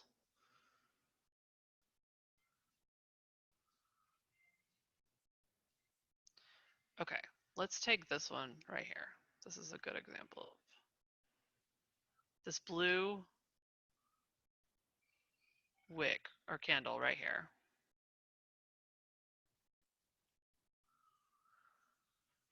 Okay, you see how this was an uptrend candle, or what am I trying to say? I forget what they call this. Price was going up, right? It's a blue candle. So it opened down here, it closed up here. But this huge wick was created at the top. When you see a wick, it's demonstrating pressure from either the downside or the upside, from buyers or sellers. In this case, that long wick on top is showing selling pressure. Sellers are pressuring price to come back down. When price goes down, that means there's more sellers than buyers. When price goes up, that means there's more buyers than sellers. You see this phenomenon everywhere, right? Even Christmas toys. I mean, I don't know what the big toys are now, but I know like when I was a teenager, Tickle Me Elmo was like the huge toy of the year, right? And people were paying like hundreds and thousands of dollars to get a hold of one because no store had them in stock. Okay, this is exactly what's going on in the trading world also. When there's huge demand and everybody wants something, price is going up. When there's not a lot of demand and everyone's selling, nobody wants it, everything's going on the clearance rack, right? That stuff that you find in the back of the store that's 90% off because it's totally ugly and gaudy. Okay, that's when there's more sellers than buyers. So when you see blue or green candles going in an upward direction, that means there's more buying power, more buyers than sellers, more demand. When you're seeing red candles and prices going down, that means there's more sellers than buyers. Okay, so whenever you see this, it's a blue candle, so it's going in an upward direction, but there's this huge wick created. That is a huge indication. When you see that, that is a huge indication that price has hit an area where it now has encountered some selling pressure. And what happened? Right after that candle, what did price do? That was the first clue right there. That wick on the blue candle was your first clue that sellers are starting to win. And immediately after that, price came down. Now, the opposite is true for the candles or the wicks on the bottom. You see it here. Right? You see how these big wicks formed down here below these blue and red candles? That's demonstrating buying pressure right there. Price went up from there, right? You see example after example of this. Right here, look at that huge amount of selling pressure right there. And immediately what happened after that? Price plummeted. So you had that huge wick. It showed you there's selling pressure there, and immediately price dropped. So those wicks, they're telling a story. The reason why we don't care about even numbers is it's basically negating or neutralizing that zone. And I'm trying to think of a good analogy. But essentially price came to that area again, and it, so it no longer holds up anymore, right? If there was buy orders or sell orders in that area, those orders have been filled. Maybe that's another good way to saying it. I'm trying to think of maybe a good analogy, but whatever was there before no longer is there. It's been neutralized, it's been destroyed, orders have been filled. Somebody wanted to buy the Tickle Me Elmo and somebody sold it. The order has been filled. The demand was there and then it was filled. So think of it maybe that way. So no longer is the demand there because it's gone now. Does that make sense? Does that explain it? Okay. Let me see what other questions we have here.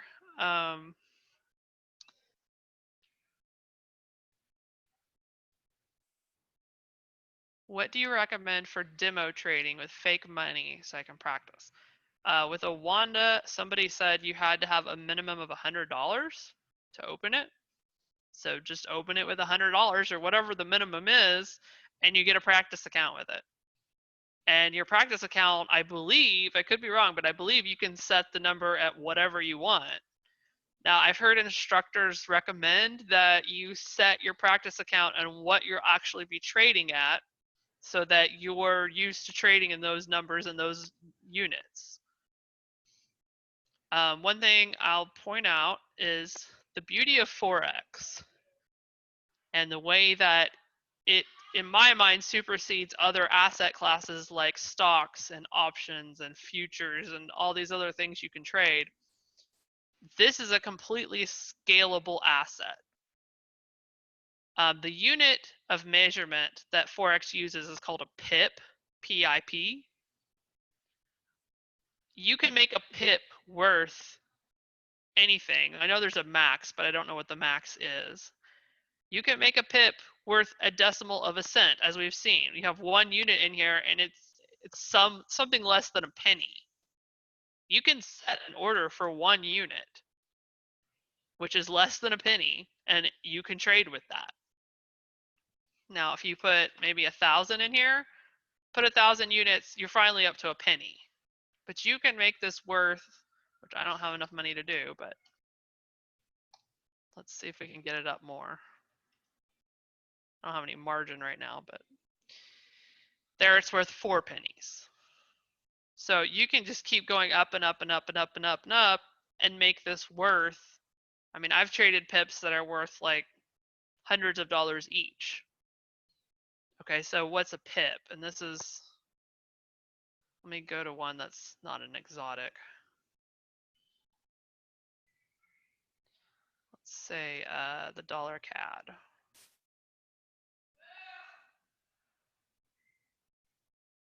This measuring tool right up here towards the top, and I think it's right here also. What do they call this? Price range. This is how you can measure how many pips something is. But let's just measure, like, say this blue candle right here to see how many pips that is. That's 387 pips.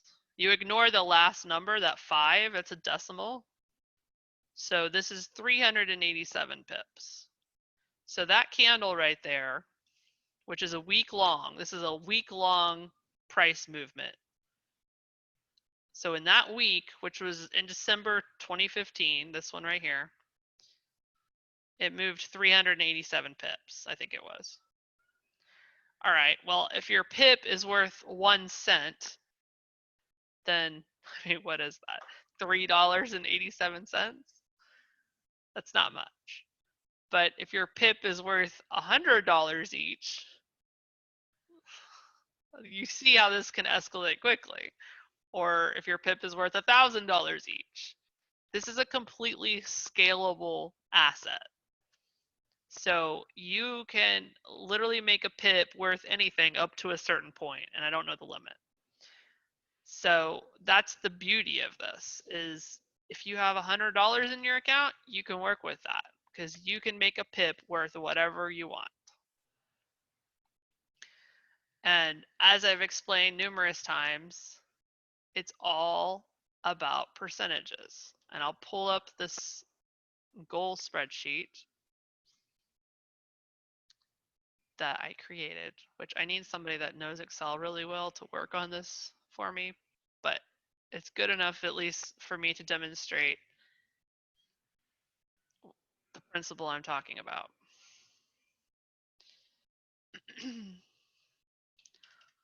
let's say you did just start with $100, and let's say your goal was only 1%, which is really very feasible with Forex. That's feasible even if you only set up, 1 or 2 trades at night.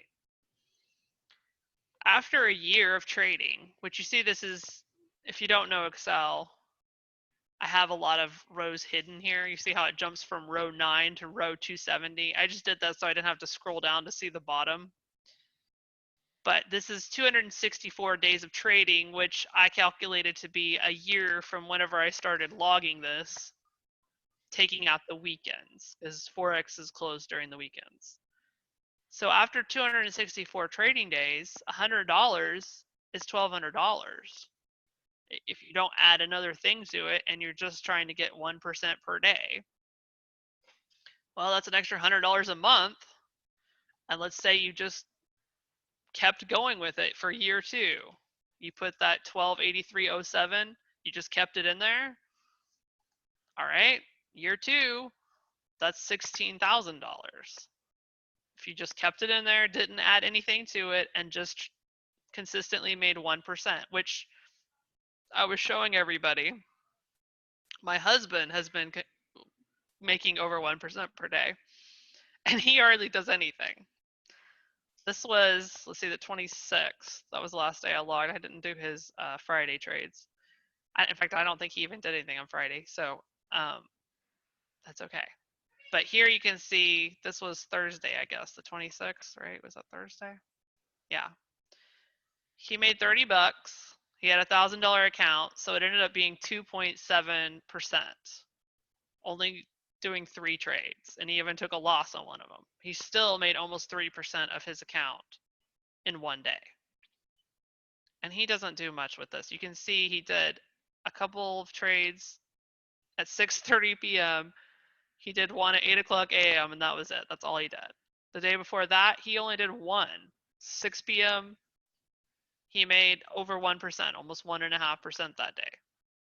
Just doing one trade, making 16 bucks. That was almost 1.5% of his account size. This was all one pair. I guess he just got into multiple trades on the same pair. He did almost 10% that day. I remember that day. A lot of us were trading this pair.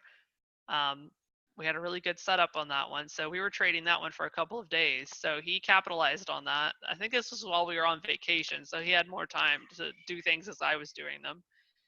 So he got almost 10% that day. Day before that, he only did 2%.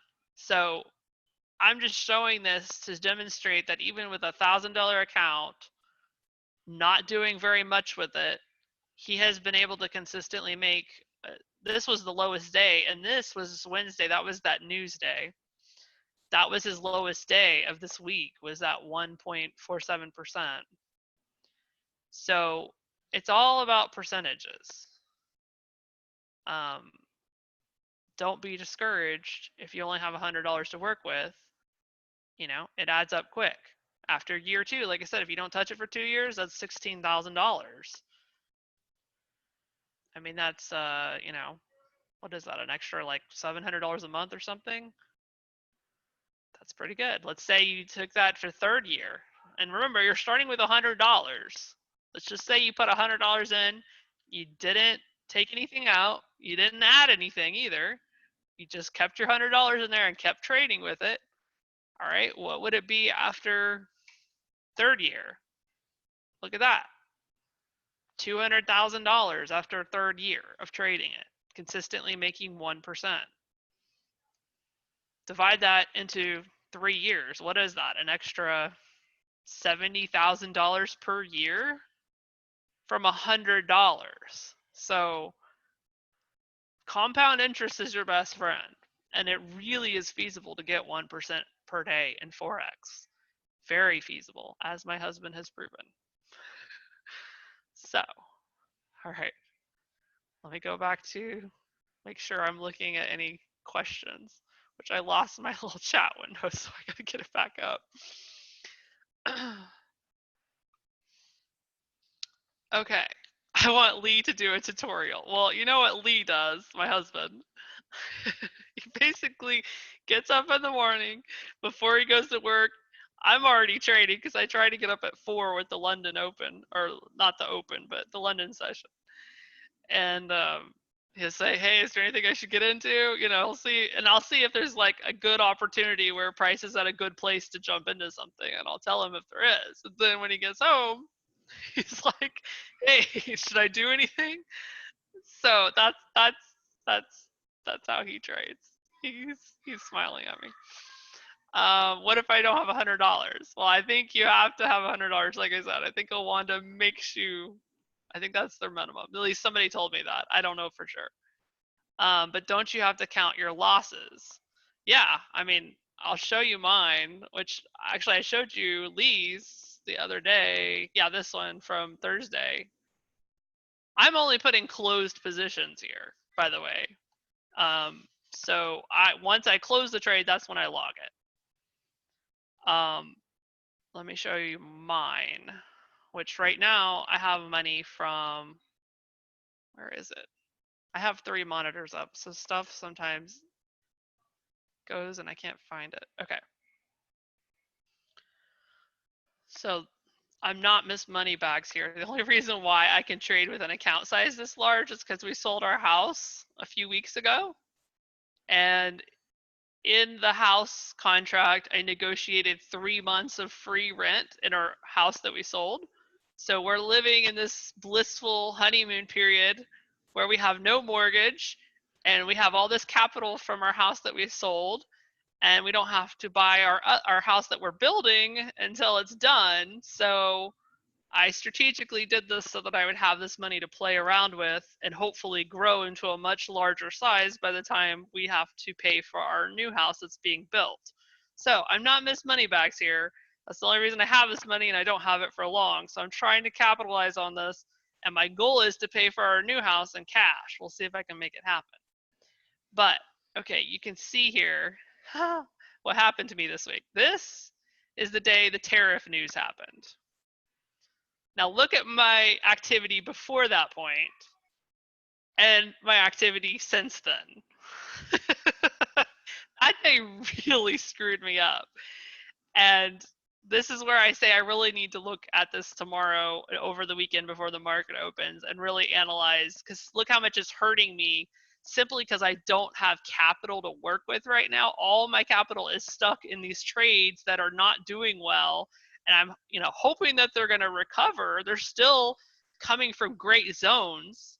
I mean, I don't get into them until they're gray zones. So I know eventually they'll recover, but then I'm looking at this going, I'm costing myself so much money because I'm just waiting for them to recover, and I don't have a lot to work with to get into really good trades. So I'm going to have to really look at that and say, some of these I may have to cut my losses here. But prior to that tariff news day, I mean, I was doing really well. In fact, the day before that was my best day. So here's the logs. Yesterday, I closed only 2 trades because, again, I had all my capital tied up into those ones that I'm still hoping will recover. This was the 26th, which was the day after the tariff day, the day of doom. I had a couple of losing trades, but overall, I still was able to make decent money. Even then, by the way, even yesterday, I didn't do real well. I didn't even make 1% today. That was definitely the worst day so far. But I mean, 1/3%, still decent. I mean, that's still $800 for me. The day before that, I did almost 1.5%. This was doomsday. I was almost up to 10%. I had grown my account size almost 10% before that tariff news hit. And I ended the day at just barely over 1%. That was pretty sickening because I was doing so well. I mean, I was on cloud 9. I was like, oh, this day is going to be my best day yet because I had not gotten near 10%. And then, as you can see, I got stopped out of a lot of my stuff. So that was pretty sickening.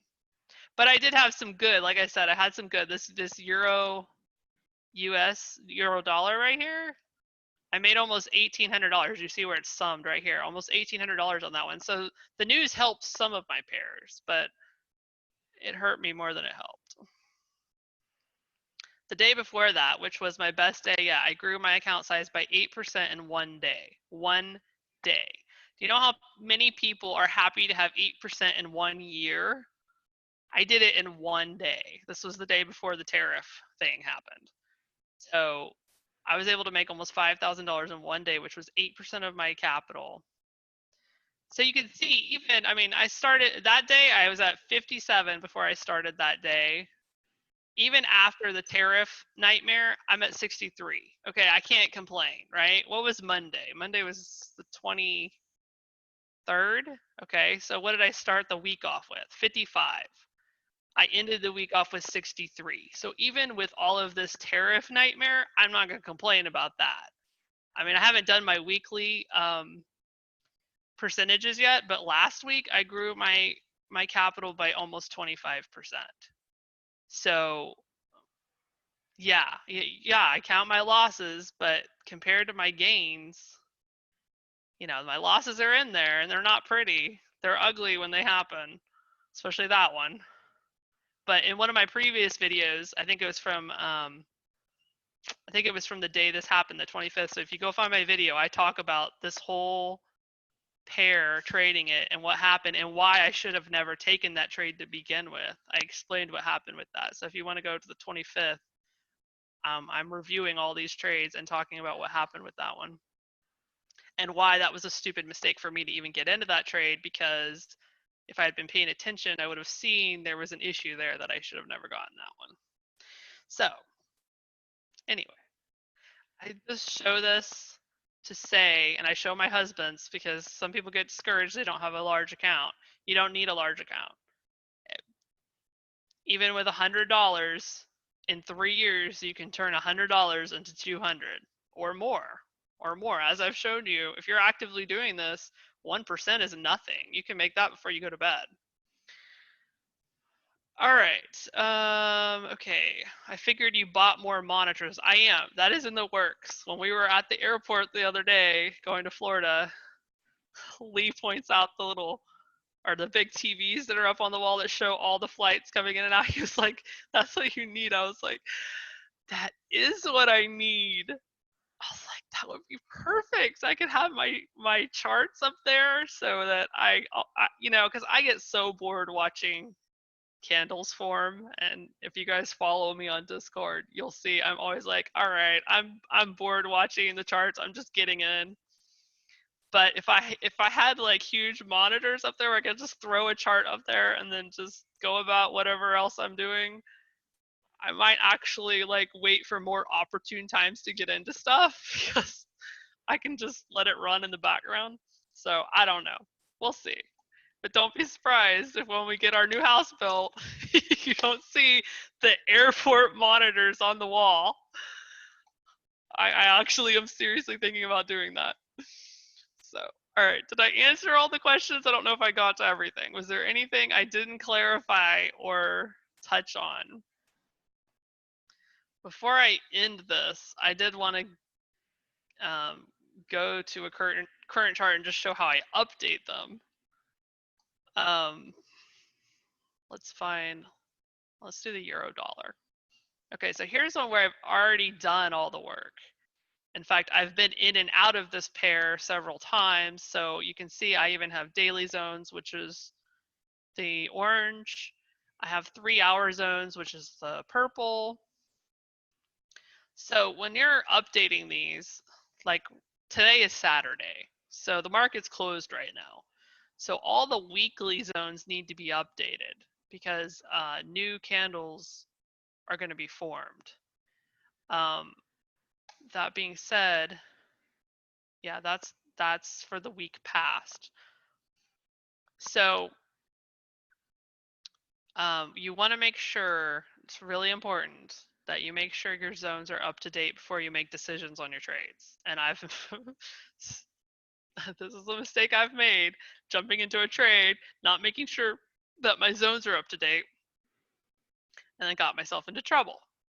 So that's one thing that you got to make sure that you're keeping up with that. So, and this is one reason why I stopped doing daily zones until I was actually in the trade, because who wants to go update all these pairs every day? I wasn't doing it. So I was basically updating them every time I was in a trade anyway. So I'm like, why don't I just wait until I'm actually in the trade or thinking about getting into the trade and then do it? So let's look. In fact, I'm going to go ahead and delete like that daily zone right there. No longer valid. It's already been eaten through. So let's see where our weekly, because this is a weekly chart. Let's see if this is still valid. Which actually, yeah, I can see this one's still valid because the current candle did not even touch down to that point. So don't need to touch that, but it may have created a new one. 1, 2, 3, 4, 5. So yeah, and you remember how I had talked about how I don't worry about the current action candle until it's done? Well, now it's done because the week is over and a new one will be forming when it opens tomorrow night. This is a floor, so I'm going to do green. It's a weekly, so I'm going to do brown. And there's a fresh new floor built right there. So I actually think it is a great time. But let me look at my daily, because I'm just about to say, look where price is right now. It is in that zone. And now that I've drawn that, see, I previously had it down here at the beginning of this area, but now that I've drawn this and there's this fresh new floor here, I could actually get into this as soon as the market opens. But let's look at the daily zones and make sure those are up to date before we make a decision on that. 1, 2, 3, 4, 5, 6, 7, 8. This is no longer a valid floor, but I can take it up a little bit where there's the 3 wicks, which is not very big, but it's there. 1, 2, 3, 4, 5, 6. That one is no longer a valid area. That one has been eaten through. But right above it, 1, 2, 3, 4, 5, 6, 7. So there's a new daily floor right there. And price hasn't come down this far, so I'm not even going to worry about that. I'm just going to leave those be because it hasn't even gone anywhere. Right here is no longer a valid zone, so I'm going to delete that because that's just nothing now. These 3-hour areas, I'm just going to go ahead and take those off. Okay. So daily, 1, 2, 3, 4, 5. There is a daily ceiling up here. And I do like to mark my dailies because those are strong areas. Before I get into a zone or get into a trade, I'd like to know where those are. In fact, that one even goes a little further up here. Okay, so here's what we're looking at. Right now, price is right here where this weekly and monthly zone meet. The very first strong ceiling it comes to is this orange one. Let's measure. Which my family always makes fun of how I say measure. So don't be laughing. I don't know why I say it that way, but my family thinks it's hilarious. All right, so from where price is currently to that first strong ceiling, it's 69 pips. Remember that last number is a decimal, so 69 pips. So depending on how much your pip is worth, okay, if your pip is worth 1 penny, you're looking at 69 cents. If your pip is worth $1, you're looking at $69. If your pip is worth $10, now we're getting into complicated math, and that is not my forte. Somebody tell me, okay, so $10 times 69. This is sad. This tells you how bad I am at math. $690. There we go, right? Okay, what if your pip is worth 100? It escalates quickly, right? But this is what I'm talking about Forex being a completely scalable asset. If you trade stocks, you can't go in there and say, I only want to pay a penny stock, right? Like, I want some Amazon stock, but I don't want to pay the $1,500. I only want to pay a penny. It doesn't work like that. So that is one way that the Forex market is very unique and, in my mind, superior for that reason. So, you know, you can make those 69 pips worth whatever you want up to a point. So that's a decent amount of profit potential. I'm sure there are some ceilings in here that are in smaller time frames, like maybe 3 hour, 30-minute. There's probably some smaller ones, but I know coming off of this huge momentum down here from weekly and monthly zones, it's going to have a lot of momentum. So it won't have any trouble getting through 30-minute, 3 hour ceilings. Daily, it'll have a little trouble, but even those it'll eventually get through. But I would probably put my profit target before that daily ceiling, because I know that daily ceiling is going to give it some momentum back down. Maybe not all the way back down to this area, but it'll, and you can see, look over here. Let me draw something on this. Do you see where prices had trouble here before? I'll do it in green. That area 3 times and couldn't, well, I guess it did eat all the way through it right there, but it's had trouble in this area. It's definitely an area that price can't easily get through.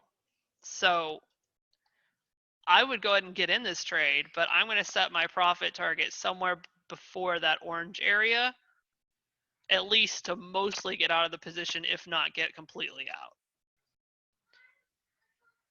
So this one, I'm going to move my buy limit up here. So on Monday morning, this should trigger right away. Or actually Sunday night. It opens Sunday night. So that was how I update. And you see that takes much less time to do than starting from complete scratch, where you have to start from a yearly, then a monthly, then a weekly, and do all the zones. Like once you have them all in there, this goes much faster. Let's do the euro yen.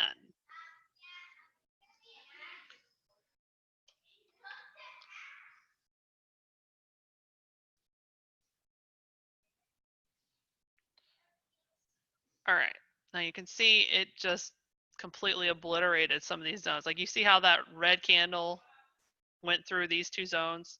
Just, we don't even care about those. Just delete them now. No longer relevant. Now here we have this weekly floor that price went into partially. So there was 2 wicks now in this top area, and we don't want 2 wicks in a box. So this is where the weekly zone, the weekly floor, needs to be updated now that that week is over. So I'm lowering that down to only include the area that has 1 wick. I don't want to include where price came down this week and ate into some of that zone. And here again, this is the ball, remember? Except in this case, it's going downward. So inverse this to where the bar is at the top and it's eating it from the top to a floor. That's the principle that's happening right here. Price came down and ate part of the way through it. Before I updated that, it was up here. It ate part of the way through that and shrunk it down. So now this is the new weekly zone. Now, I'm still not operating out of that. That's a strong area. And in fact, I was telling people, if you don't want to take these huge zones, because this is a huge zone, before my stop loss would be somewhere down here. If somebody doesn't want to take that kind of risk, you might take a daily zone inside of a weekly zone instead, if you want smaller zones. And I was suggesting maybe you even take a layer of 3. If you're going to take a smaller time frame, maybe you do where there's an overlap of 3 different zones, like maybe a 3-hour daily and a weekly together, something like that, so that you still have good reinforcements, but you don't have to take quite as big of a zone like I'm taking, because I'm taking these huge areas where price could go really, really far down before it goes and turns around. All right, let me look at the questions. What do you look for in order to choose a currency? I'll trade any of these. What I have demonstrated to you right here is what I do on every pair. I literally just go down this list. Ideally, I'll update all my zones on the weekend, just like I did, where I'm making sure nothing has changed, which in this case, nothing changed. I'm not changing my buy and sell notification trades here because they're still in good areas. Nothing that happened this week affected that. This last red candle on the right is this week.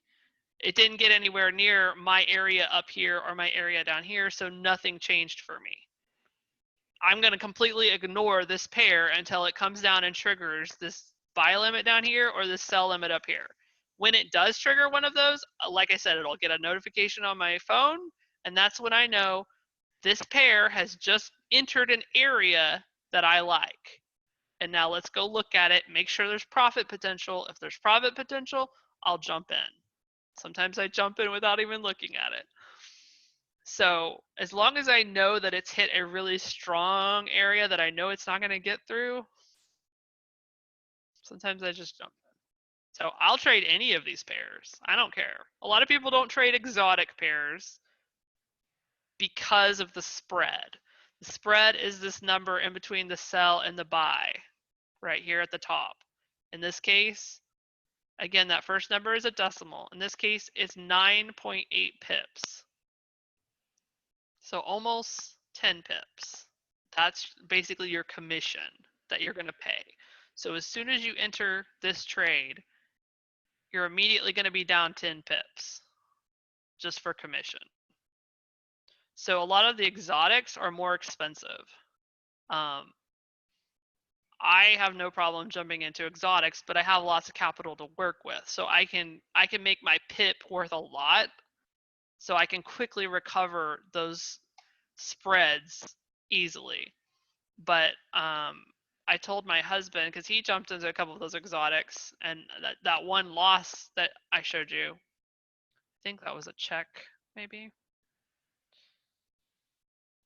No, that was the Turkey lira. I actually told him when to get out of this.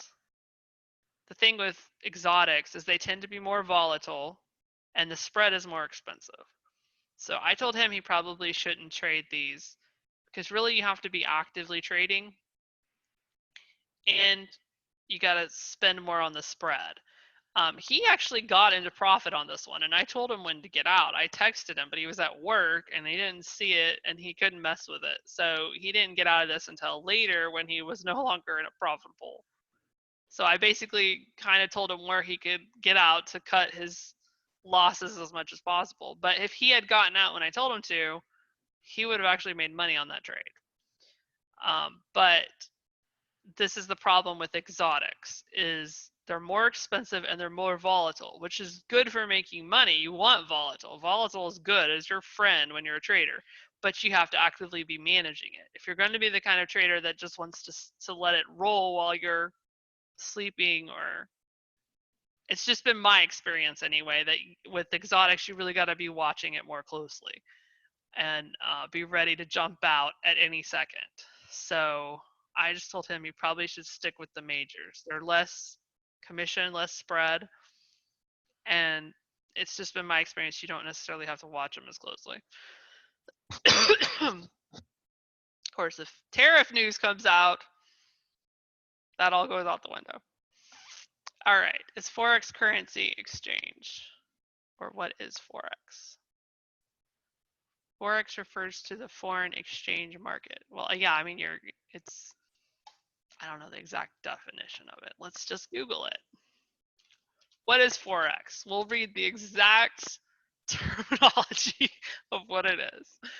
Forex, also known as foreign exchange, FX, or currency trading. It's a decentralized global market where all the world's currencies trade. The Forex market is the largest, most liquid market in the world, with an average daily trading volume exceeding 5 trillion. This is why you can make a lot of money fast. If you're wanting to make good money, you want lots of volume. And that's another reason why the exotics, a lot of people don't trade them, is because there's not as much volume there. The majors, what people call the majors, the US dollar, the euro, the yen, the Aussie dollar, those have a lot of volume. A lot of people trade them. So you get more into those exotic pairs like the Mexican peso or the Turkish lira or whatever the Czech Republic one is. I forgot the name of their currency, but not as many people are trading those. That being said, you can make a lot of money on those, and I have. I'll show. This Turkish lira. I've made some good money on that. Even the day when all that tariff stuff came out, even if I include that huge $2,700 loss, even with that loss, you can see it summed up here, right here at the bottom. I made $760 on that one in one day. And the day before I was trading that one too, I made $3,000 on that. So even with that huge $2,700 loss, which was one I shouldn't have even got into, which I explained in that video on the 25th, even with that loss, I made $3,700 trading that. I even made money on the Mexican peso. I want to say that was the beginning of last week. Yeah, there it is. I made 500 bucks on a trade using the Mexican peso. So there's money to be made there. But a lot of people don't go there. They just stick with the majors. So to each his own, right? Whatever you're comfortable with. When you're updating the week, you're actually updating what happened the last 7 days. Yeah, exactly. That candle right there is just what happened in this last week, that far right red candle. So I already, well, theoretically,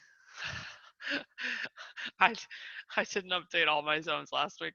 Theoretically, I would work through this all weekend. It takes a while, and get all my zones updated and make sure my sell and buy orders are still in good places, which honestly doesn't take a whole lot of time for each pair. If you just sit here and it's just boring. It's so boring and it's so tedious. So I don't like doing it. But what I should do is just play an audiobook or something and then work my way through it. But theoretically, if I had the patience to do it, every week I would come in and update this just like I did, where I move my weekly down, check to make sure my buy and sell orders are still in good places, and just work all the way down the list to every single one.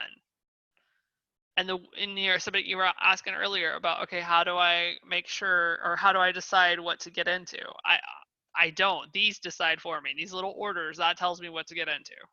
And usually 4 or 5 trigger every day. So that's all I need. That's all I need.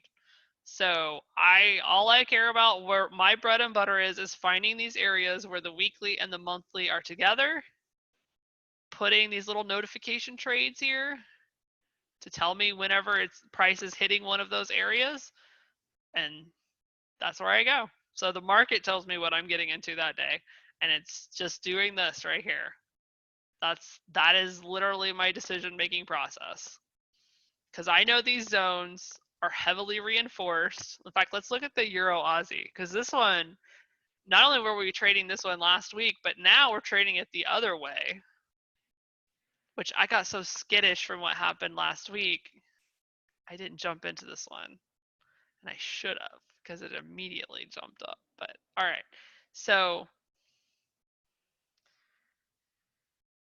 last week when price went up here, we were trading this. We were trading this at the highest point up here. And I had, just like I have now, I had an order sitting here ready to go as soon as it hit that area. So that's how I got into the trade. And as it went against me, I was adding more layers. I was putting more money into it, which is another way my method is controversial. People like there's several things that are like the prevailing trading theology, and one of them is you don't throw money into a losing trade. And I do it all the time. In fact, that's pretty much only time I'm throwing money at something is when it's working against me or working against the way I ultimately want it to go. I don't throw more money after it's had a big move in my direction. Like, to me, that's the worst time, because it's about to pull back. Like, again, price is always going back and forth. So if it's had a big move in your direction, it's probably about to turn at least a little bit. So I'm waiting for those pullbacks to increase my size. So again, you could just sit and wait for price to start moving your direction and then get into the trade. I don't operate that way. I just jump in. If it keeps going against me, I keep adding more to it. Eventually, as you can see, this went deep into the zone. Like I probably got into it somewhere here or here right at the beginning, which I don't know what these zones looked like last week, but somewhere in these beginning of this monthly area is where I would have gotten in. Well, price went pretty far into the zone before it turned around. And I think this was a news related thing too. So by the time it started coming down, I had a ton of capital in this thing, and I made good money on that. Let me see what day was that? That was probably the end of last week, maybe the beginning of this week. Yeah, okay. Here's where it started. I made like $400 that day on it. I made $1,300 that day on it, so almost 2,000 so far. Let's see if I just continued trading it the third day. It went down for a long time from that point. Another $700 that day, and that was just trading from that point up there. And look what it did, and look where it stopped and started going back up. Price is very predictable, right? It's just bouncing back and forth from these heavily reinforced zones. But because last week I said I got skittish, because I got into this thing and it took forever for it to turn around. So when it came down here, and this was yesterday, it got into this area. It triggered my little buy order here. You can see I'm in this 70 units. So it triggered. And I was like, nope, I'm not falling for that again, Euro Aussie. I know your tricks. I'm going to wait this time. I'm going to wait for you to turn around and then I'll jump in. But this sucker hit down. Let's look at a 30-minute chart. Which the sad thing about 30-minute charts is it doesn't show those weekly zones and those higher time frames. But we can see the lowest point, which on a weekly you can see it's right in the middle of a weekly monthly zone right there, that lowest point. So let's look at the lowest point on that 30-minute. And this was at 9:30 yesterday, 9:30 in the morning. I remember when this happened, and it triggered my buy order, and I'm like, I'm not falling for your trick again. But look, it didn't stay down there long. It barely got into that zone, because this is where my entry was over here.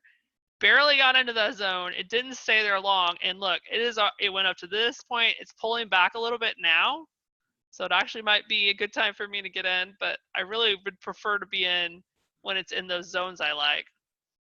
But I'm like, dang, you Euro Aussie, you're making me mad again. This time I'm like, no, I'm gonna exercise patience. I know how you operate. And then it's like, hee. So anyway, so I'm disappointed that I didn't jump into that when I should have. I let fear get in the way there. So I was like, no, I know how you operate. I'm not doing that again. And then lost out on that one, which I haven't technically. Like I said, I still really could get into this. Let's see how far away it went. It's not too far out of that. It's not bad. I could still probably get into this. At least some. I could at least put some in this. So we'll see. I might do that. All right. I see more questions. How many currencies are there to trade? Oh gosh, I don't know, honestly. These are just the ones that are on my short list, like the ones I've actually looked at. So there's more than this. So honestly, I don't know. Let's Google it.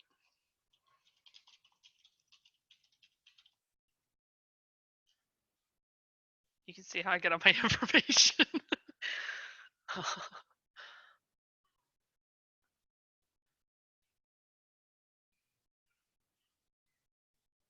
Well, here it's talking about the 7 most liquid pairs, right? Those are what are called the majors. So it's telling you, like, those are the ones that people trade the most. Let's see if this article actually says how many you can do total.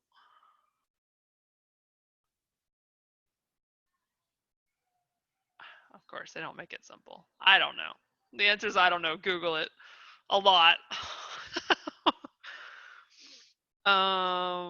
When can we watch this video again on YouTube? It takes a while to process it. If you click the webinar link, I don't know how long it takes to actually get it ready because I know it takes them a while to process. But by tomorrow, you should be able to click the webinar link that you got to get into this and watch it again. And then I'll try to get it uploaded to YouTube sometime in the next couple of days.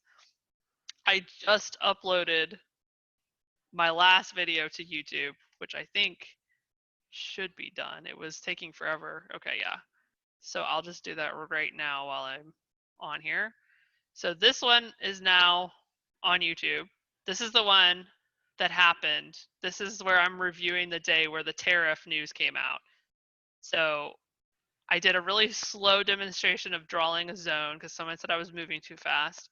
And then I did a daily review where I'm going through that whole days of trading, what I did right, what I did wrong. I point out mistakes I made, why I shouldn't have gotten into that trade where I lost $2,700.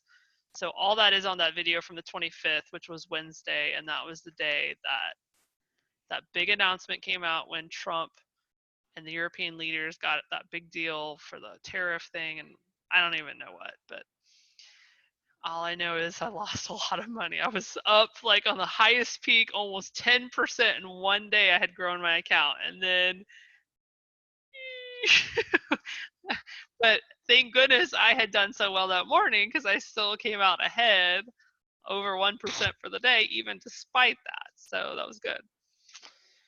All right, what's the difference between your method and Trade Warrior's method on YouTube? Well, for one thing, are you talking about Warrior, what's his name?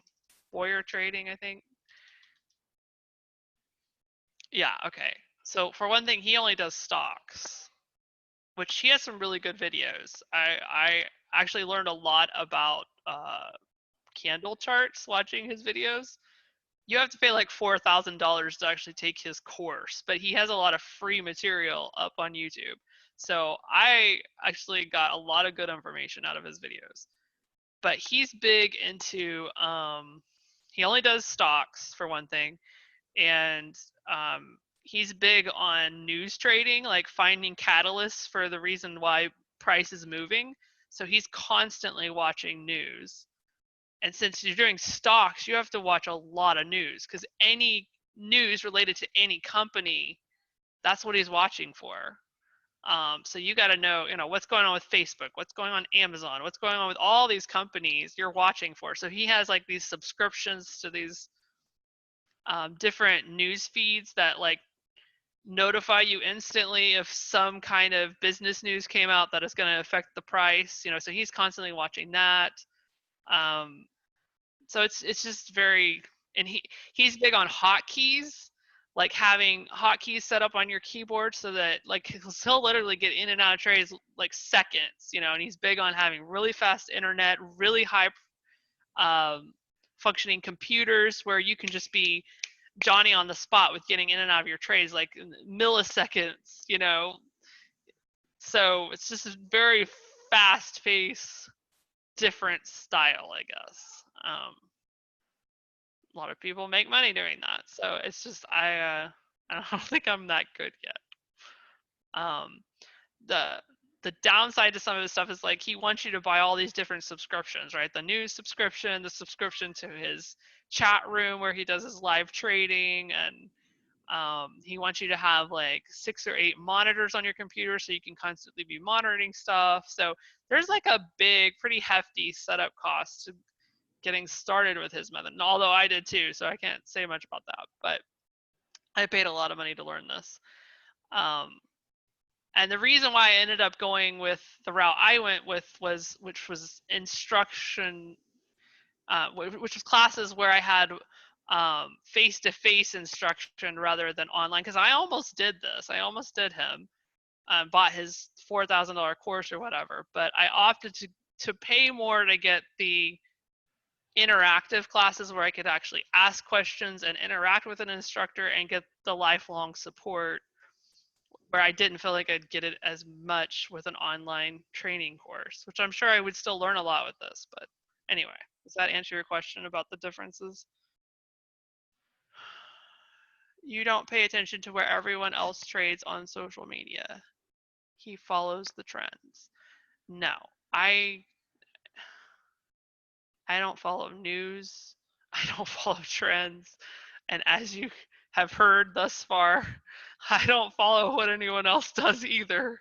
Because, okay, the prevailing theology of trading, you trade with the trend, you don't put money in losing trades. What else do I break? I break like the 10 commandments of trading. And this is why when I started doing this and I was getting really successful at it, and in one of the discords that I was in, I was posting a lot of my stuff and explaining why I was doing it. And so a lot of people started following me because I was posting my results. And some of these people were getting really upset with me and telling me that I was going to lead new traders down the dark side and make them lose all their money. And this is my life, right? For you guys that know me like in real life, so indicative of me, right? It's like no matter where I am, I'm counter trend. This is me at church, right? I'm the one questioning everything and going, wait a minute, I don't think that's right. What about this? I think this might be true. And everyone, you're questioning this is like the cornerstone of our faith, right? So why wouldn't I get into trading? And the exact same thing happened there. So I've had a lot of that. You're throwing money and losing trade? You're going against the trend? I've had a lot of that, but that's like my life, right? I wouldn't be Lindsay if I did what anyone else did, I guess. So there you go. But as I keep saying, I'm going to do it until it stops working. Something stops working, which, okay, this week, it's, I showed you like how I was doing up to that news day, and now I've got some losing trades, and I've been sitting on them. I'm still confident in my zones. I still think they're going to turn around, but then I'm asking myself, is it worth waiting for them to come out of those areas? Because I could have been using that capital in really profitable trades, just sitting there waiting for those to recover. So, this is an evolving strategy, and I reserve the right to change it at any point in time. So, anyway, anything else? Would you have done anything different if you knew the tariff news was coming? If so, what? Probably not, actually. I might have gotten into smaller positions, like not put as much money into each trade. But with news, like I said, some of the news helped me. I mean, some of those trades did really well. So you never know, right? You never know what it's going to do. And if I sit on these trades long enough, they will go into profit. Like I said, I feel completely confident in my zones. I don't get into trades that I don't feel confident about where the entries are. So I absolutely believe there's still enough momentum in those entry zones that price will recover from it. It just might take a really long time if there's not a momentum. Which one of them that I showed you, Aussie CAD, Australian dollar, and Canadian dollar. It's not one of those big high volume that it was talking about in that article that I showed you. It's talking about where is that article that I was showing? There was like 7 of them that it listed out, the euro dollar, euro yen, pound dollar, right? When it says most liquid, saying the most volume, right? The most people trading it. Okay, well, the Aussie CAD, that's not like your go-to, oh yeah, there's tons of people trading the Aussie CAD. No, and that's part of my problem. And that's probably why I recovered just fine that day it was the euro dollar, right? I did really well on that one. That's a very liquid high volume pair. I made almost $1,800 when that news hit.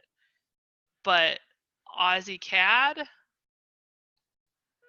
not so much. And because it's not very liquid, it doesn't move very fast. So it had that one huge move where it goes really far down because of the news. Well, it's not going to recover that fast because it's not a very liquid, high volume. Not many people are trading this. At least not as much as the majors.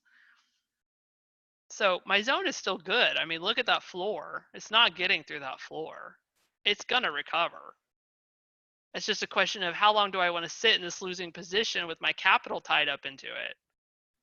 I mean, it would have to get through 115 pips of very highly reinforced floor for me to be stopped out on this trade. It's still a great zone. It's just, like I said, strategically, I'm asking myself, how much longer do I want my capital tied up in this? Because I have a ton of capital sitting in this.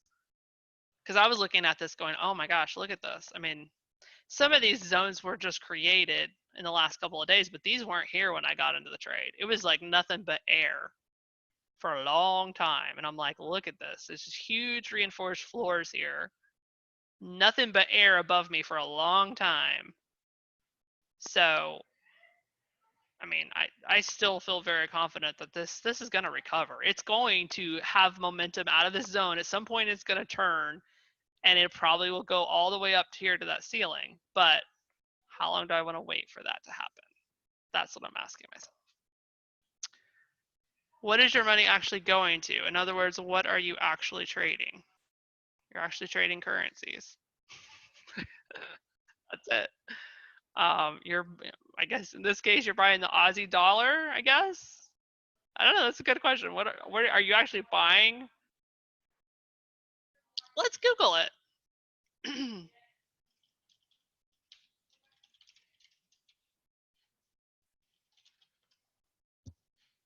I would say my guess is you're buying the Aussie dollar at a price as it compares to the Canadian dollar. That's my very limited understanding of it.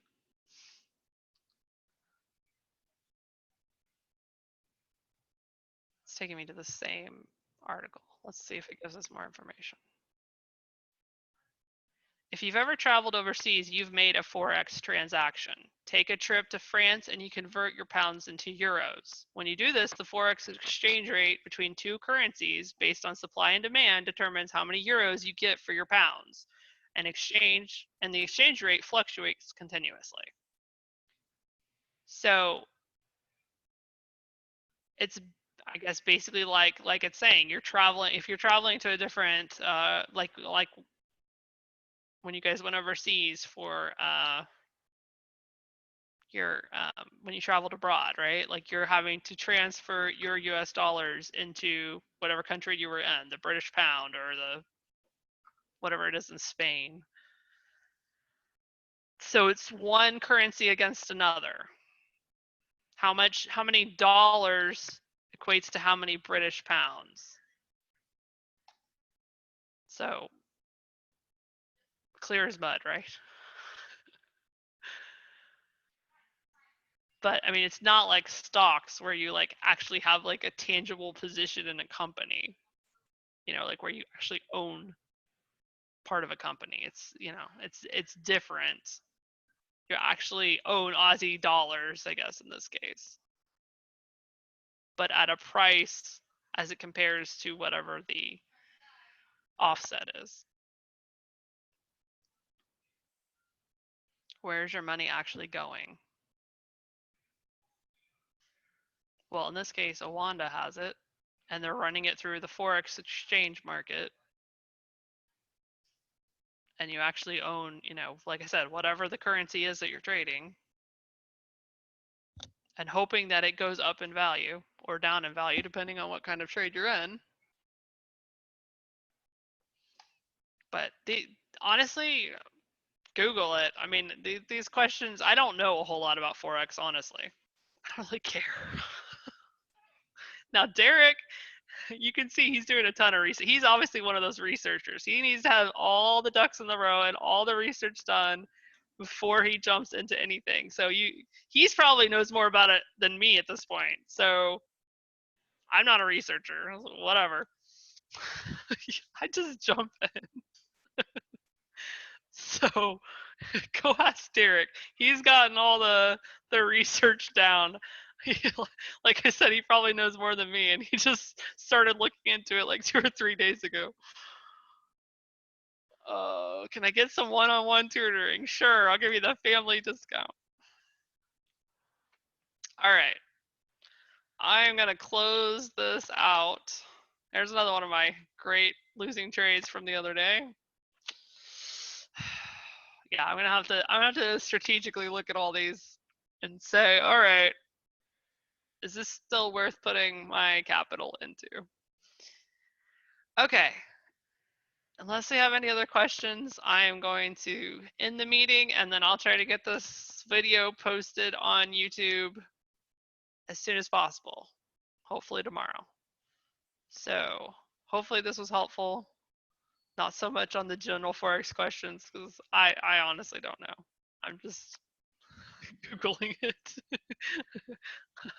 When it comes to like strategies and how to make money into it, I'm getting a pretty good system down. But beyond that, go ask somebody that researches this stuff. All right. Good night, everyone. I'll be trading. I'll probably be looking at things tomorrow afternoon when the market opens and trying to update my zones and see what positions I need to get out of. But definitely Monday morning, bright and early, I'll be at it again. So let me just show, before I end this video, Discord. If anyone wants to get in the Discord, let me pull up the link. Here's the link to the Discord. If anyone wants to get in, it's free. This is also where our Facebook page is. If anyone wants to get on that, I'm always posting our videos and things that are going on there in the Facebook page also. But if you want to actually see what I'm doing every day, on the left in this channel called Trading Room, that is where I'm posting live trades as I do it with screenshots as much as I can. So that's where the live trading action is happening as it happens. We also have the general one for just anything, general conversation. We have resources. That's where I have the links, spreadsheet, stuff like that. Results showing, people posting what they did for the day, for the week. And then Josie asked me to set up this one for questions and answers. So that's a new one we have. So she's going to start posting her questions in there so she can easily find them. So anyway, that's our Discord page. That's where it's all happening. So, all right, good night, y'all. And I'll be there doing it tomorrow afternoon and Monday morning if you want to get in on the action. Y'all have a good night.